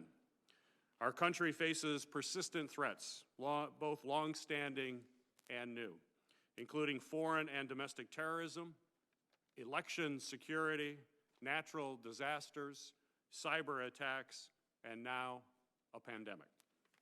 It is this committee's responsibility to ensure that any nominee to lead this colossal department has the experience, temperament, and leadership to address these threats head-on to protect the American people. Before I wrap up my remarks, I want to just take a moment to acknowledge the severe toll that the pandemic has taken on the Department of Homeland Security. Hundreds of frontline personnel have been infected while working every day to keep us safe. We have also tragically lost 6 TSA officials to the pandemic. Our hearts go out to all of those who have suffered because of this terrible disease. I would also like to recognize a Border Patrol agent who is fighting for his life now after being attacked in Arizona while on duty Monday night. I wish him a speedy recovery, and I thank him and his fellow Border Patrol agents for the work that they do each and every day to keep us safe. Again, Mr. Wolf, thank you for your willingness to serve and for being here today to answer our questions. I look forward to having a thorough discussion about the many pressing issues that face the department and our country. So welcome. And Mr. Chairman, I would also like to ask unanimous consent to enter a letter received yesterday from House Homeland Security Committee Chairman Benny Thompson, outlining his concerns with Acting Secretary Wolf's lack of compliance with requests for information. Without objection. Thank you. Well, thank you, Senator Peters. Now it's our pleasure to have Senator Ted Cruz, who's going to introduce Mr. Wolf. Senator Cruz. Thank you, Mr. Chairman, and thank you to the committee for welcoming me here. I have to say, Mr. Chairman, as you self-isolate from home, this may actually be an historic moment, and that this may be the first Senate committee hearing ever with a pool table in the background. As I can see, you have a lovely pool table in your living room, and I will say at this time of deep and contentious division, perhaps if the Senate gathered around a pool table and with a beer, we might be able to get more done than sitting in hearing rooms yelling at each other. But that may not be happening today. With that, it is a real pleasure to introduce Chad Wolf, who is a fellow Texan and a dedicated public service. He is an individual that I believe is eminently qualified to be the next Secretary of Homeland Security. Chad was born in Jackson, Mississippi, but he very quickly made his way to the great state of Texas, and he grew up in Plano, Texas. He earned a degree in American history from Southern Methodist University and began his career working for not one but two Texas senators, Phil Graham and my predecessor, Kay Bailey Hutchison. Chad left the Hill after the September 11 attacks to serve our country and to protect us from terrorist threats, going to work at the newly created Transportation Security Administration in 2002. He became an early leader at the TSA, finishing out his first run of service there in 2005 as Assistant Administrator for Transportation Security Policy. After over a decade in the private sector, Chad returned to the TSA as Chief of Staff in 2017. Before becoming Deputy Chief of Staff and eventually Chief of Staff at the full Department of Homeland Security. He has been Acting Secretary of Homeland Security since November 2019. And in that role, he has shown strong leadership. That leadership, I believe, has been tested in particular by the protests that became riots and the violence that we have seen across the country.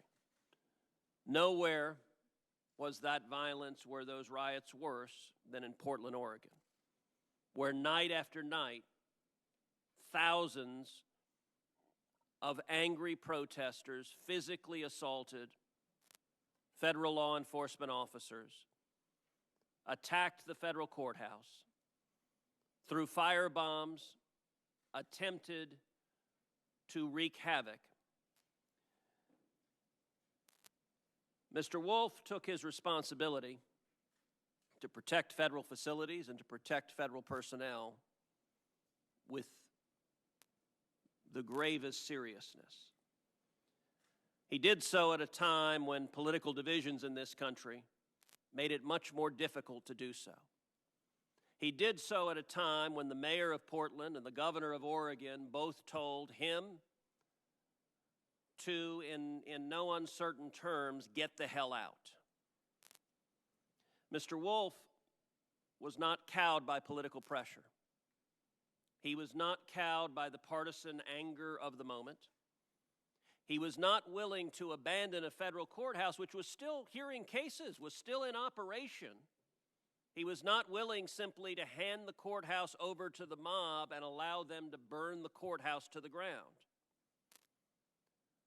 Nor was he willing to abandon the men and women who he's been entrusted to lead. Federal law enforcement officers faced hundreds of violent physical attacks in Portland, having rocks thrown at them, water bottles thrown at them, having industrial-grade lasers fired in their eyes, resulting in numerous serious eye injuries, having commercial fireworks thrown at them, having firebombs thrown at them. Protesters armed with guns, with knives, night after night after night attacking federal law enforcement officers in a profoundly politicized context. And I'll tell you, I have been impressed by Acting Secretary Wolf's steadfast commitment to do his job, to follow the law, to protect the federal facilities he was charged to protect, and to stand with the men and women, the law enforcement officers who were risking their lives to do their job. I believe that record, in addition to his long history and experience, qualifies him well to be confirmed as Secretary of Homeland Security, and I'm proud to introduce a fellow Texan. Well, thank you, Senator Cruz, for that introduction and your really powerful opening statement. It is the tradition of this committee to swear witnesses in, so Secretary Wolf or Acting Secretary Wolf, if you'll stand and raise your right hand.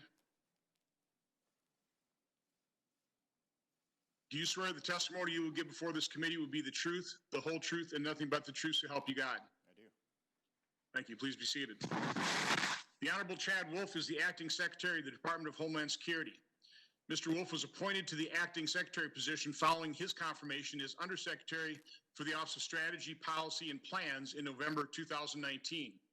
While serving as the senior official overseeing the department's policymaking process, Mr. Wolf led the development and coordination of strategies and policies to advance the department's Homeland Security mission. Mr. Wolf previously held numerous senior leadership roles within the department, including serving as the Chief of Staff for the department. Prior to joining the administration, Mr. Wolf served as Vice President and Senior Director at Wexler & Walker, a bipartisan public policy consulting firm. Mr. Wolf. Well, good morning, Chairman Johnson, Ranking Member Peters, and other distinguished members of the committee. Certainly an honor to appear before you today as the President's nominee to be the Secretary of Homeland Security. I'm grateful to the President for the faith and trust he has placed in me to serve the tremendous men and women of the Department, whose mission is now more important and more critical to the safety and security of the homeland than ever before. Again, I'd like to thank Senator Cruz for being here today to introduce me and for his kind words, but more importantly for his continued support for the Department and our mission. As each of you personally understand, service to one country means dedication, hard work, and commitment. That dedication often means less personal time with family and loved ones, which is a sacrifice felt by all of us in public service. For many years, my family has made tremendous sacrifices so that I could serve our nation. I'd like to take this time to recognize them for their ongoing encouragement, patience, and support as I continue my journey at the Department. Please allow me to introduce my wife of 16 years, Hope. She is my rock, and without her, I would not be here today. I'd also like to acknowledge our two children, Tucker and Preston, who keep me grounded and focused on the important things in life like Little League. I'd like to recognize my parents, Jim and Cinda, who are unable to travel to D.C. today, but who are proudly watching these proceedings in real time. From an early age, they instilled in me a sense of service and commitment, and they have been immensely supportive of my desire to pursue public service throughout my career. I'd also like to thank members of this committee and their staffs for the important work that you do every day. I've had the privilege to meet many of you throughout the past several years, and if confirmed, I look forward to the opportunity of continuing to work closely together to advance the mission of the Department. And finally, I'd like to thank the DHS workforce for what they do every day of keeping the homeland safe and secure. Most Americans don't understand the sacrifices that they make, the unfair criticism that they endure, and the complexities of their job. But from one employee to another, I say thank you for your service. Like many Americans, my personal call to service began on September 11th, when I was a congressional staffer here on Capitol Hill. At that time, I had no idea that the events of that morning would forever shape my future as well as the future of our nation. Heeding the call to service, I joined, again, as Senator Cruz indicated, Transportation Security Administration, the very agency tasked with securing our airways and for ensuring that another event like 9/11 never happened again. I was proud to serve at TSA during its inception, as well as its integration into the larger department. Over the past several years, I've had several positions at DHS, including, among others, as the department's Chief of Staff, an Assistant Secretary and Undersecretary position, as well as the currently Acting Secretary position. Over the past 10 months, while serving as the Acting Secretary, our nation and the Department has experienced some of the most difficult challenges of our lifetime. but I couldn't be prouder of the accomplishments we've achieved. We faced a global pandemic head-on and led the federal government's unprecedented response efforts to include the coordinated distribution of billions of items of life-saving PPE. We've aggressively pushed back against malign foreign actors and nation-states who have sought to interfere in our elections, and we have worked together with all 50 states and territories to protect our election infrastructure. We've been tireless in our efforts because we believe that free and fair elections are the foundation of our democracy. We've taken extraordinary measures to protect the American people from a broad array of threats, to include homegrown violent extremists, domestic violent extremists, human traffickers, transnational organized crime, illegal narcotics, COVID-19 fraud, and more. We've stood firm against civil unrest and violence, much of which have been directed towards our nation's federal properties and law enforcement officers themselves. The department has surged resources as needed, provided mutual aid to state and local partners as appropriate, and has done so with the respect and professionalism I've come to expect from the dedicated men and women of DHS law enforcement. And finally, we are supporting our state and local partners as they continue to combat historic wildfires and prepare and recover from numerous hurricanes. Against each of these challenges, the department has marshaled our assets, exercised our authorities, and unified our efforts to safeguard the American people and our way.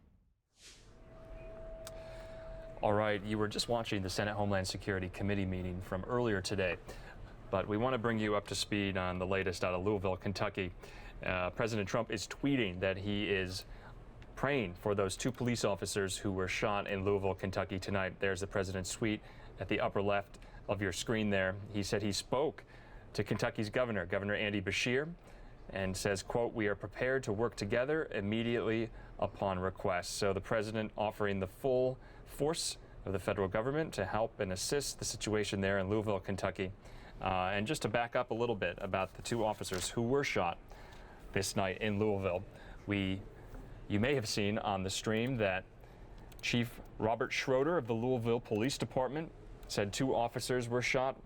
One is alert and stable. The other is in surgery and stable. They do have a suspect in custody. They're not releasing the names of that suspect or of the 2 officers at all. But the press conference was literally less than 5 minutes. We didn't get much information to tell you, but we got as far as we can. So this is what we know right now. 2 officers were shot in Louisville tonight amid the protests ongoing over the Breonna Taylor indictment and the case there. The officers had responded to reports of a shooting and a large crowd. And the chief, Schroeder, said those injuries are believed to not be life-threatening. So we're showing you the president's tweet in response to these events happening in Louisville tonight. And in the lower right of your screen, you're seeing live pictures of downtown Louisville. Still some activity on the streets there. And we'll just let you watch for a minute right now.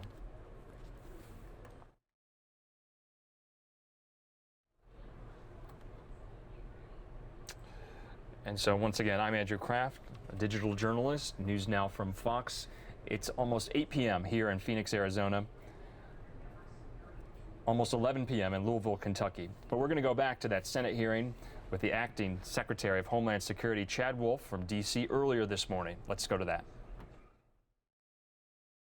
It is the tradition of this committee to swear witnesses in, so Secretary Wolf or Acting Secretary Wolf, if you'll stand and raise your right hand.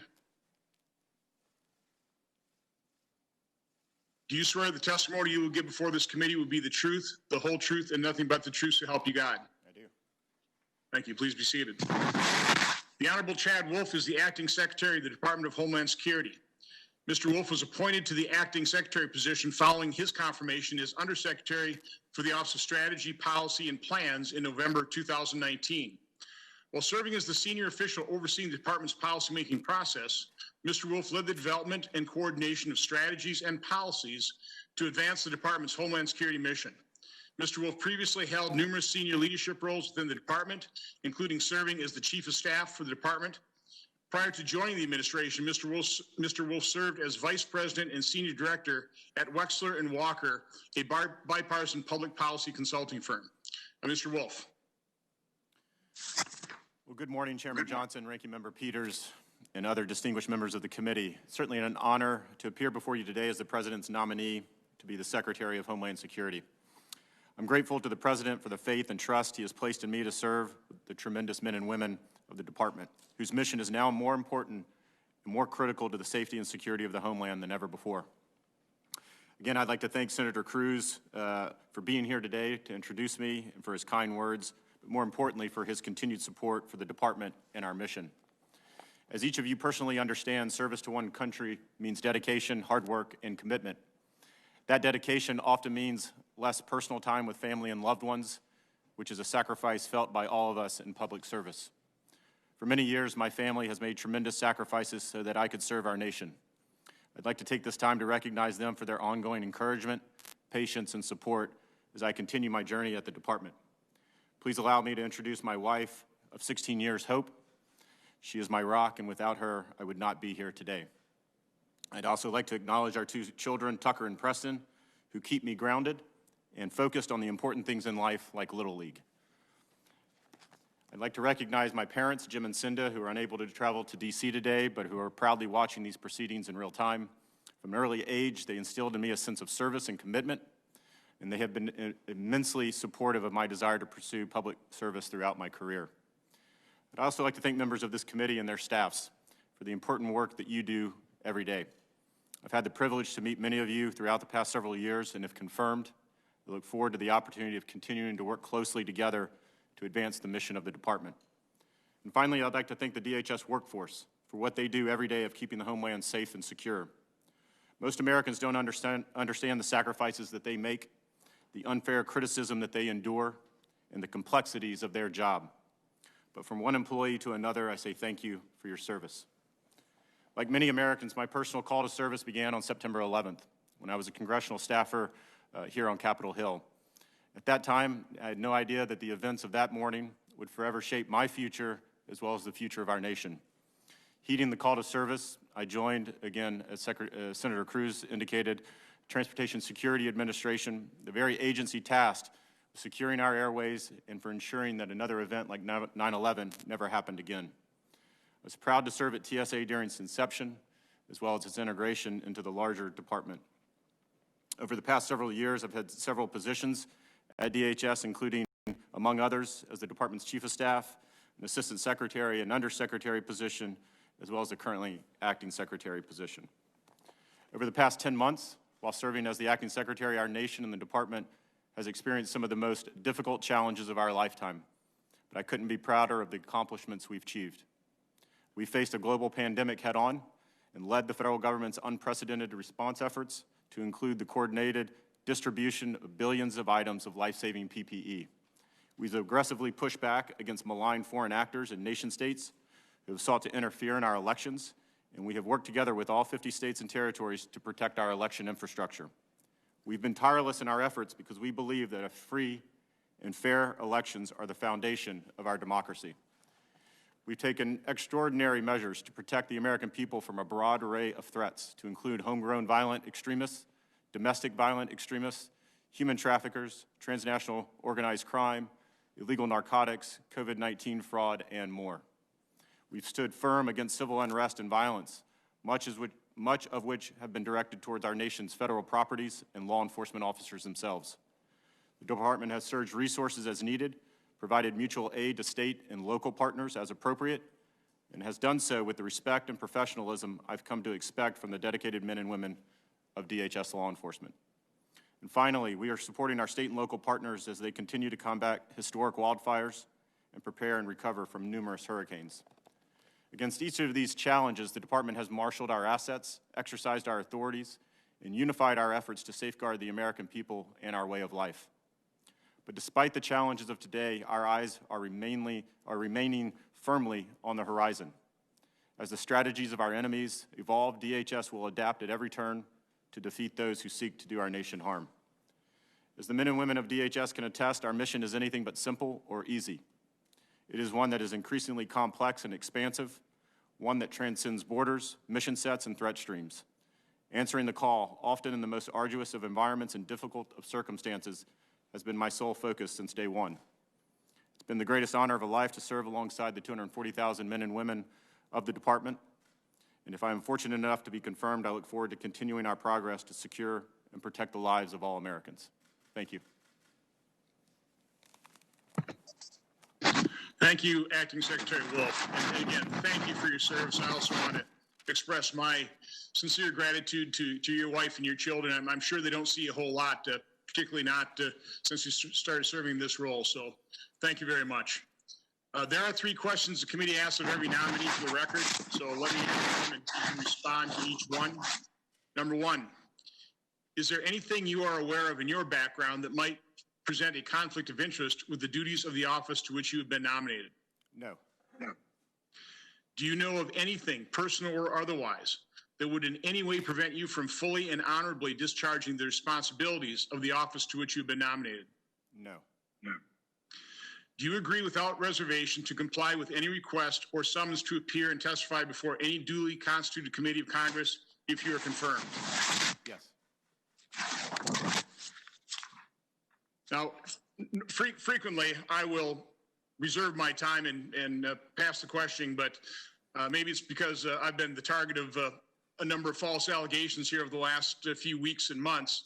I know you are having to endure many charges as well, so I'm just going to basically give you my time to address 4 current attacks against you or your office, and I'll just list them and then you can respond to each of the 4. First, if you'd respond to the allegations about the order of succession issue.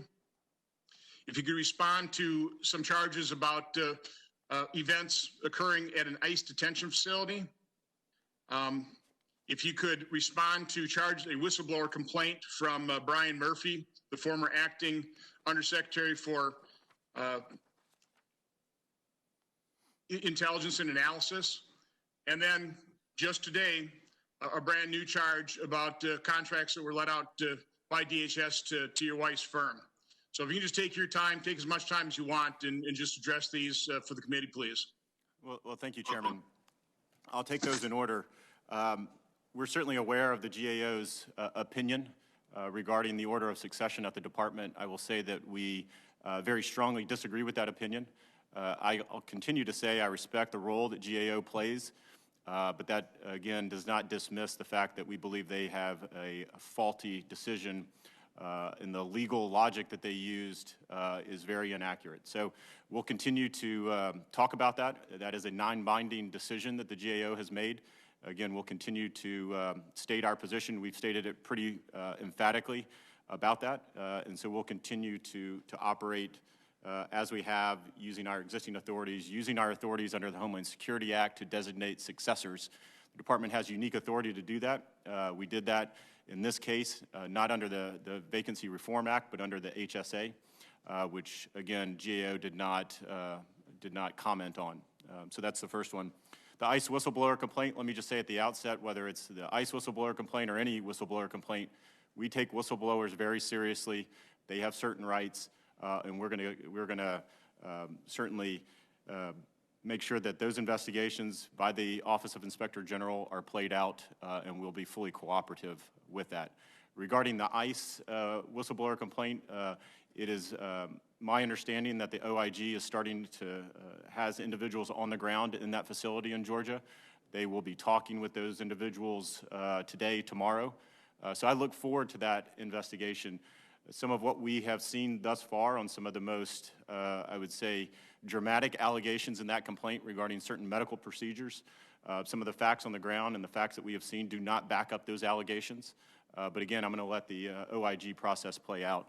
But if there is a kernel of truth to any of that, you can guarantee that I will hold those accountable and we'll take very decisive action. But at this point, they are allegations, and we need to make sure that we fully investigate them so that all sides have a chance to be heard. Regarding the intelligence and analysis whistleblower complaint from Mr. Murphy is patently false. It's a fabrication, completely. I reject any claim that I attempted to influence or retaliate against any individual at DHS, but specifically Mr. Murphy.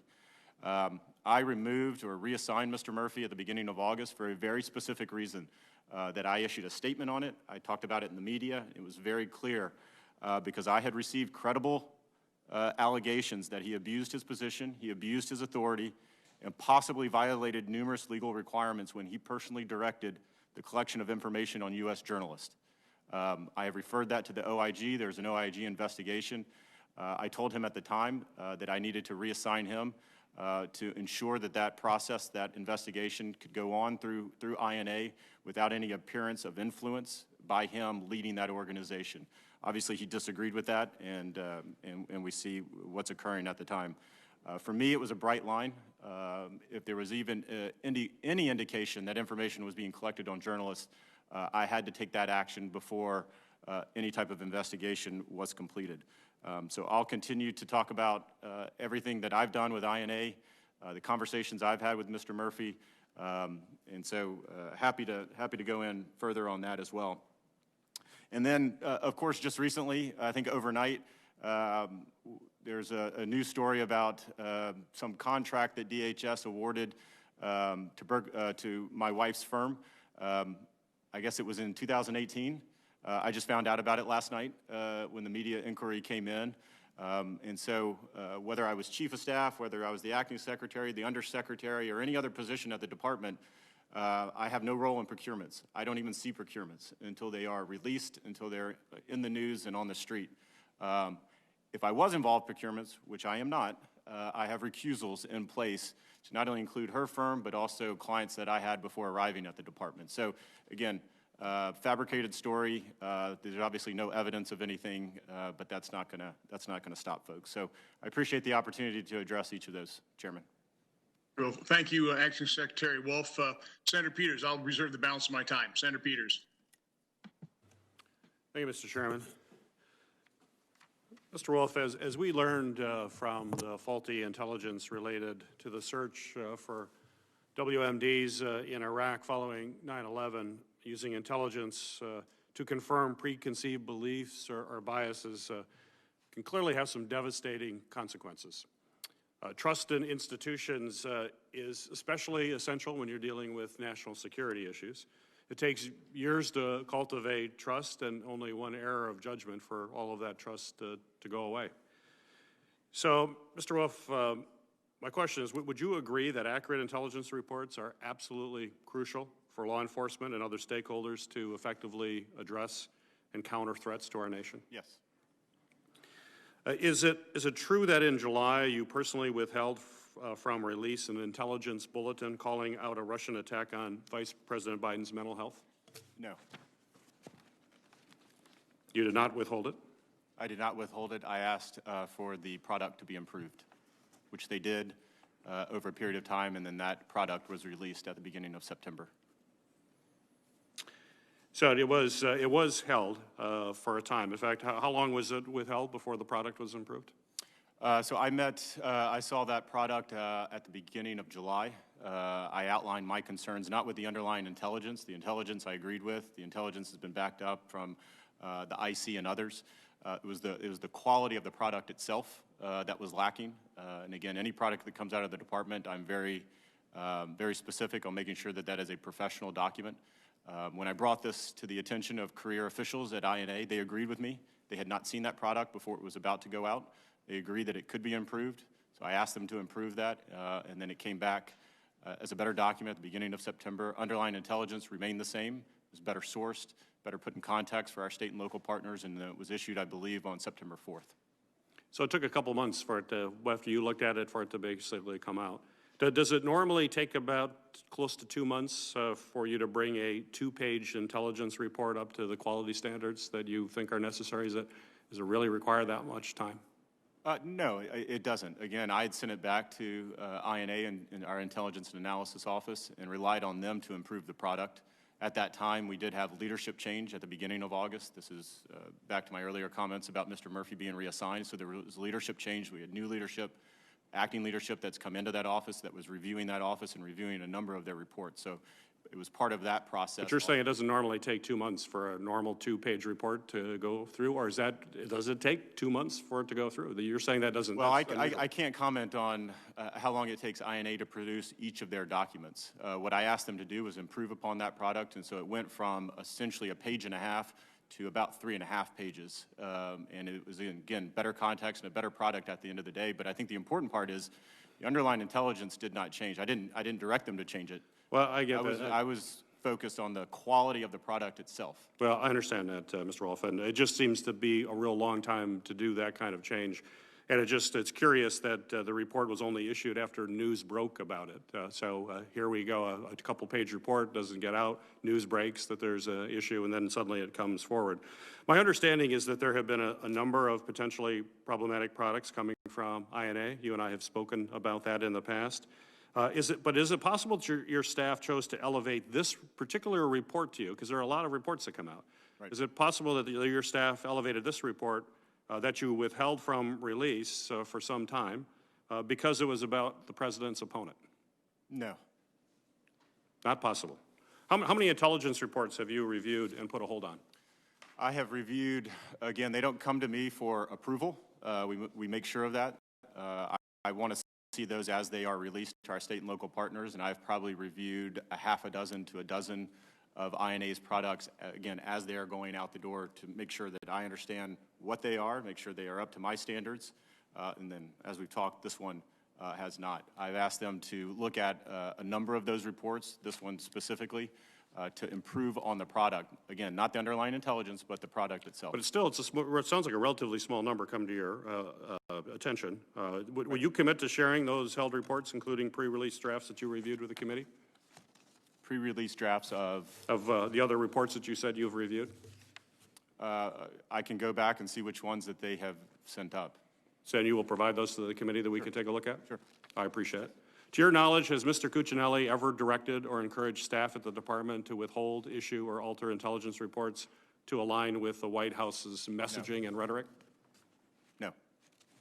Mr. Wolf, I sent you a letter last week asking that you and any staff named in Mr. Murphy's whistleblower complaint, as well as other staff with knowledge or involvement in the activities cited in the report, meet with the committee staff for a transcribed interview. As of today, you have not responded to that request. Can I get your commitment that you and your staff will make yourselves available for interviews as part of the investigation into these allegations of political interference within DHS intelligence reporting? Well, member, what I want to say is that we are currently doing that for various committees at the moment. So we have I appreciate that. House Intelligence. We are beginning transcribed interviews. Senate Intelligence Committee has also expressed an interest, although they have not asked for transcribed interviews. So we're going through a process. I believe 3 individuals have been transcribed, transcribed interviews in the House thus far. We received your letter last Friday, so I think we're on the 3rd or 4th business day. We will respond to that. And I look forward, again, to working with the committee as a whole to make sure that you have the information that you need to do your oversight responsibilities. Well, and as you said, I appreciate you're working with other committees. This committee has primary oversight, particularly when it comes to your fitness to serve as Secretary of Homeland Security. This is very relevant information, and I would expect that you would be willing to do that. And I have today your commitment that they will be made available to us. Again, I'll happy to work with the committee as a whole to make sure that you have all the information to do your oversight responsibilities. I also want to indicate that there also is an Office of Inspector General investigation into this as well, so we need to make sure that we're also providing information to them at the same time. So we've got multiple levels of review in this whistleblower complaint. So I'm running out of time here, but it's an important issue you and I have spoken about a lot, and wanted to spend a little time getting some direct answers from you relating to work towards dealing with white supremacist violence and activities. I showed the chart that was here earlier. Can you confirm that the department assesses white supremacist violence to be the most deadly threat now facing our nation today? I think when you talk about domestic terrorism, so I want to be clear on that front. When you talk about domestic terrorism, we talk about homegrown violent extremists, which are folks that are inspired, motivated, or directed by foreign terrorist organizations, and then we talk about domestic violent extremists. Within that category are racially and ethnically motivated individuals, and certainly white supremacist extremists from a lethality standpoint over the last 2 years, particularly when you look at 2018 and 2019, are certainly the most persistent and lethal threat when we talk about domestic violent extremists. But I think your question was all of the threats facing the homeland. I don't think I would agree that out of all the threats facing the homeland, from nation-state threats to pandemics to hurricanes and the like, That is the most, Yes, and that was my intent. That was that you answered. It's dealing with those terrorist attacks. That was the intent of the question. But I do want to say that it's important as we talk about domestic violent extremists and we talk about historically 2018, 2019, we cannot ignore what has been occurring over the past 4 months when we talk about anti-government extremists, anarchist extremists, anti-law enforcement folks. It's very important that we continue to look at and address the threat that's been occurring in the country over the last 4 months. Well, I agree, and I just want a quick question here. That I know the department finally released your public action to implement strategic framework for countering terrorism and targeted violence. A long time coming. It's out now.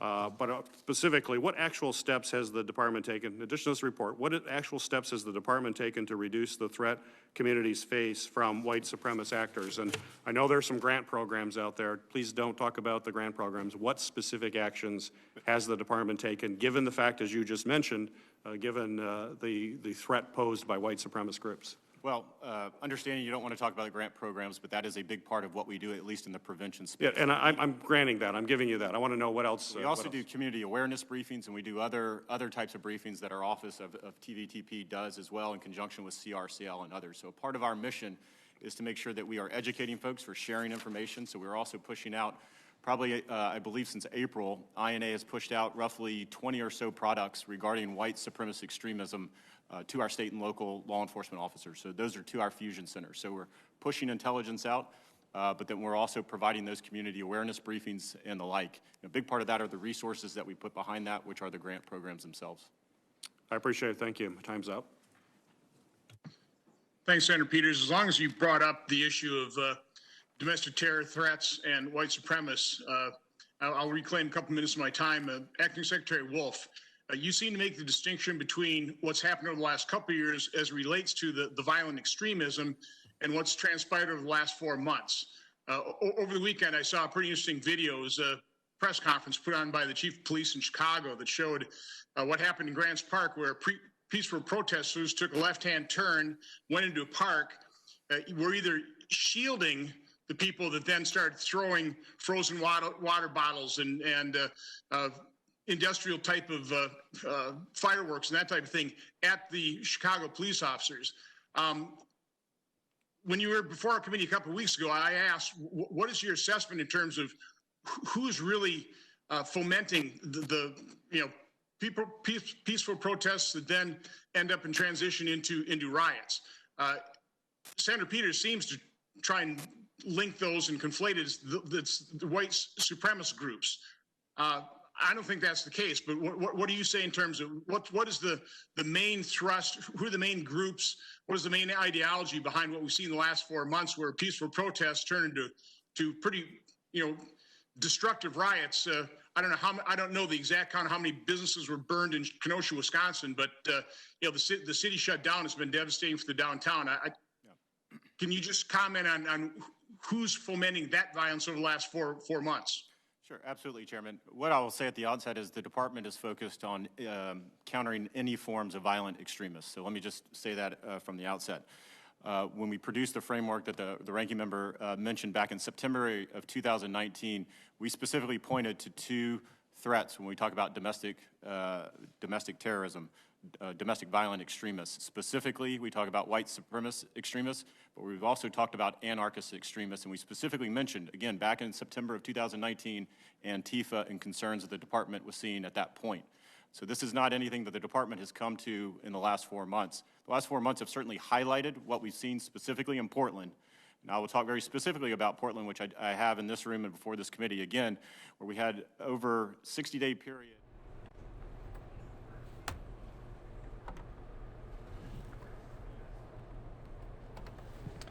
All right, we want to take you over to the story we've been following all night. 2 police officers were shot in Louisville, Kentucky, amid protests there in the wake of the Breonna Taylor case and an indictment that was handed down. We're getting some more reaction. We showed you just a few minutes ago the president tweeted that he had spoken to the Kentucky governor, Governor Andy Beshear. Governor Beshear has just issued a video statement on his Facebook page, and we want to play that out for you just right now.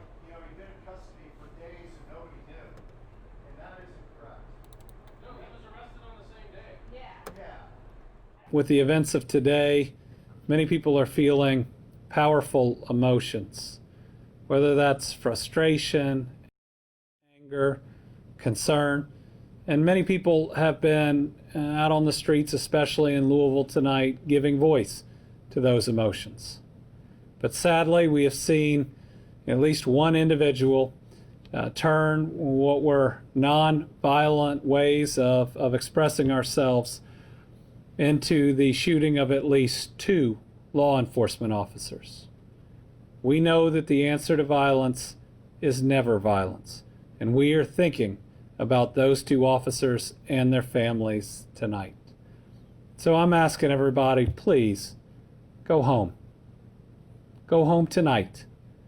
There will be many times over the coming days where there will be an opportunity to be heard, and so many people are listening right now. As your governor, I've promised to listen. But let's make sure we don't see any more violence tonight, and let's make sure that we find ways of expressing ourselves moving forward where your point and other people's points are made, and that hopefully we can not just listen, but we can hear. Everybody out there, stay safe. We care about each and every one of you. Good night.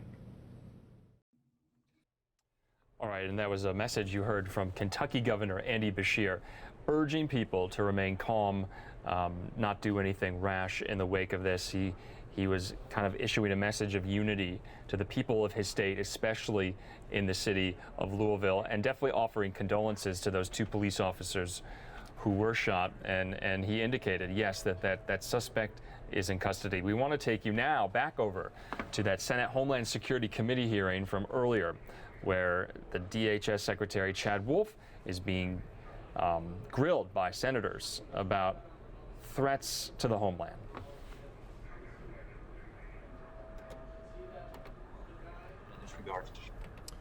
Absolutely.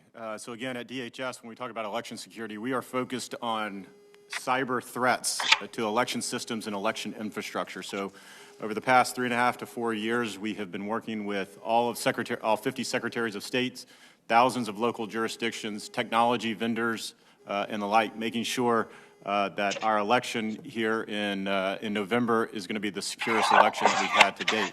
Obviously, we saw the concerns in 2016.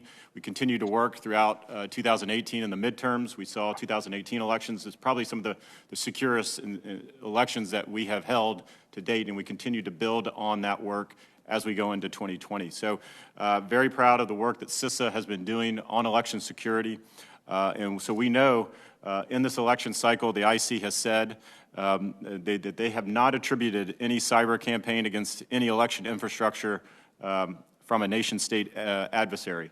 And I think that speaks to the type of work that we have done over the past 3.5 to 4 years, because at this time, going all the way back to 2016, there were indicators and warnings that they were targeting our election infrastructure. We don't see that today as I sit here today, and I think that's because all of the work that not only CISA has done, but the entire interagency has done, as well as the work the administration has done, is calling out individuals that we have identified that are trying to Secretary Wolf, can you address briefly the recent report that came out, I think it was from Microsoft, about various countries trying to interfere in the election? They mentioned, as I recall, Russia, China, Iran. Right. Can you address that? Absolutely. So when we talk about nation-state threats to our election systems, we talk about 3 specifically. We talk about Russia, we talk about China, and we talk about Iran. And they all come about this differently, but all 3 are a threat. So I have been very consistent about that. The intelligence assessment put out by the DNI in early August was very consistent about that. And again, the Microsoft report, Senator, that you mentioned also talks about all 3 of those nation states being a threat. So I know that there continues to be a lot of focus on Russia, as there should be, but you cannot do that at the exclusion of making sure that we continue to address the threats that are from both China and Iran. Again, so what the Microsoft report says is not inconsistent with what you're saying in terms of infrastructure not being under attack? That's correct. So they're not focused, or we don't have any specific intelligence that they are focusing on election infrastructure. That's not to say they can't or they won't. But as I sit here today, they're not focused on election infrastructure. They are looking at those influence campaigns that we see them. Let me change subjects if I could, and I'm going to ask you about something we did not talk about in our private conversation, and that has to do with your disaster relief fund.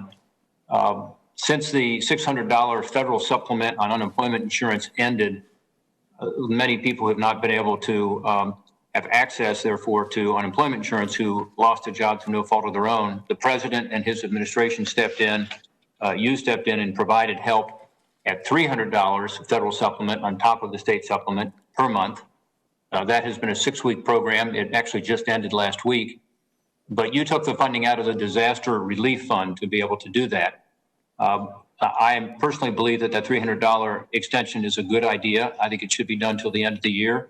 I think that's about the right amount. There is no magic number, but that's not disruptive to the labor market as the $600 was. However, my understanding is that the disaster relief fund has now reached its cap. In other words, you set a number that was based on some analysis that left enough money in the disaster relief fund to respond to true natural disasters. So 2 things have happened.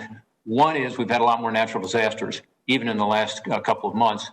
Certainly the hurricanes and the wildfires are at the top of that list. So more demand for the assets in the fund. And second is, we've, as I understand it, depleted the entire amount that was set aside for the unemployment insurance. I have a legislative proposal, in fact, going to offer it as an amendment to the CR, and we'll see what happens, but to try to replenish that fund. Unfortunately, it's not fully replenished in the CR. Can you talk about that for a moment? Again, it's not something I've raised before with you, and I don't expect you to have all the details.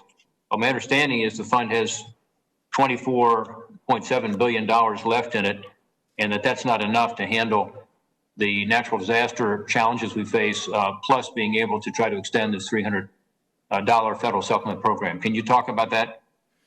Yes, Senator. So as of today, FEMA has obligated around $49.5 billion in DRF funding to support COVID-19 relief efforts, and that includes about $39.6 billion in support of lost wages, Senator, which you certainly articulated.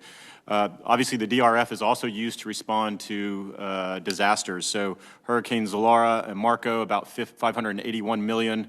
Hurricane Sally's $2.4 million thus far, and we'll see, again, how that continues to roll out. Our balance in the DRF is a little north of $25 billion, so there is still funding inside our disaster relief fund to continue to address, as you know, hurricane season goes all the way through November, as well as to address the wildfires out in the West. So we do have funding as of today in the DRF to continue to support that FEMA has to continue to support efforts around the country. Right, my time has expired. Just one quick answer. Do we have enough or not? We do have enough as we sit here today. Now, if we have additional hurricanes, depending on size and category of those hurricanes, as well as the wildfires, we may have to have continued discussions with Congress and OMB about additional funding for the DRF. Thank you, Mr. Chairman. Thank you, Senator Portman. Senator Hassan. Well, thank you, Mr. Chairman, and Ranking Member Peters for this confirmation hearing. Thank you, Mr. Wolf, for being here, for your testimony, for your willingness to serve, and for the conversation we had last week. And I'll join my colleagues in offering condolences to your entire workforce for the loss of the officers you have all suffered and to their families. Mr. Wolf, ISIS and affiliated forces are gaining strength worldwide, launching more than 100 attacks in Iraq last month, seizing more land in Afghanistan, and increasing threats on the African continent. This potential resurgence of ISIS in the Middle East, Africa, and Afghanistan is alarming, and we obviously can't ignore it. What steps has DHS taken to strengthen its counterterrorism capabilities in the event that ISIS continues to grow in these regions and pursues external operations against the U.S.? So our counterterrorism portfolio and is sort of the core capability of what the department has done over its tenure. So we have a layered approach when we talk about counterterrorism policies and procedures that we put in place, from keeping individuals out of the country to identifying individuals as they come into the country, and then to make sure that. In the matter of Commonwealth of Kentucky versus Brett Hankison, the Jefferson County Grand Jury charges as follows. Count 1, wanton endangerment in the first degree. On or about March 13th, 2020, in Jefferson County, Kentucky, the above-named defendant, Brett Hankison, committed the offense of wanton endangerment in the first degree when, under circumstances manifesting extreme indifference to human life, he wantonly shot a gun, into the apartment occupied by initials CE. Count 2, wanton endangerment in the first degree. On or about March 13th, 2020, in Jefferson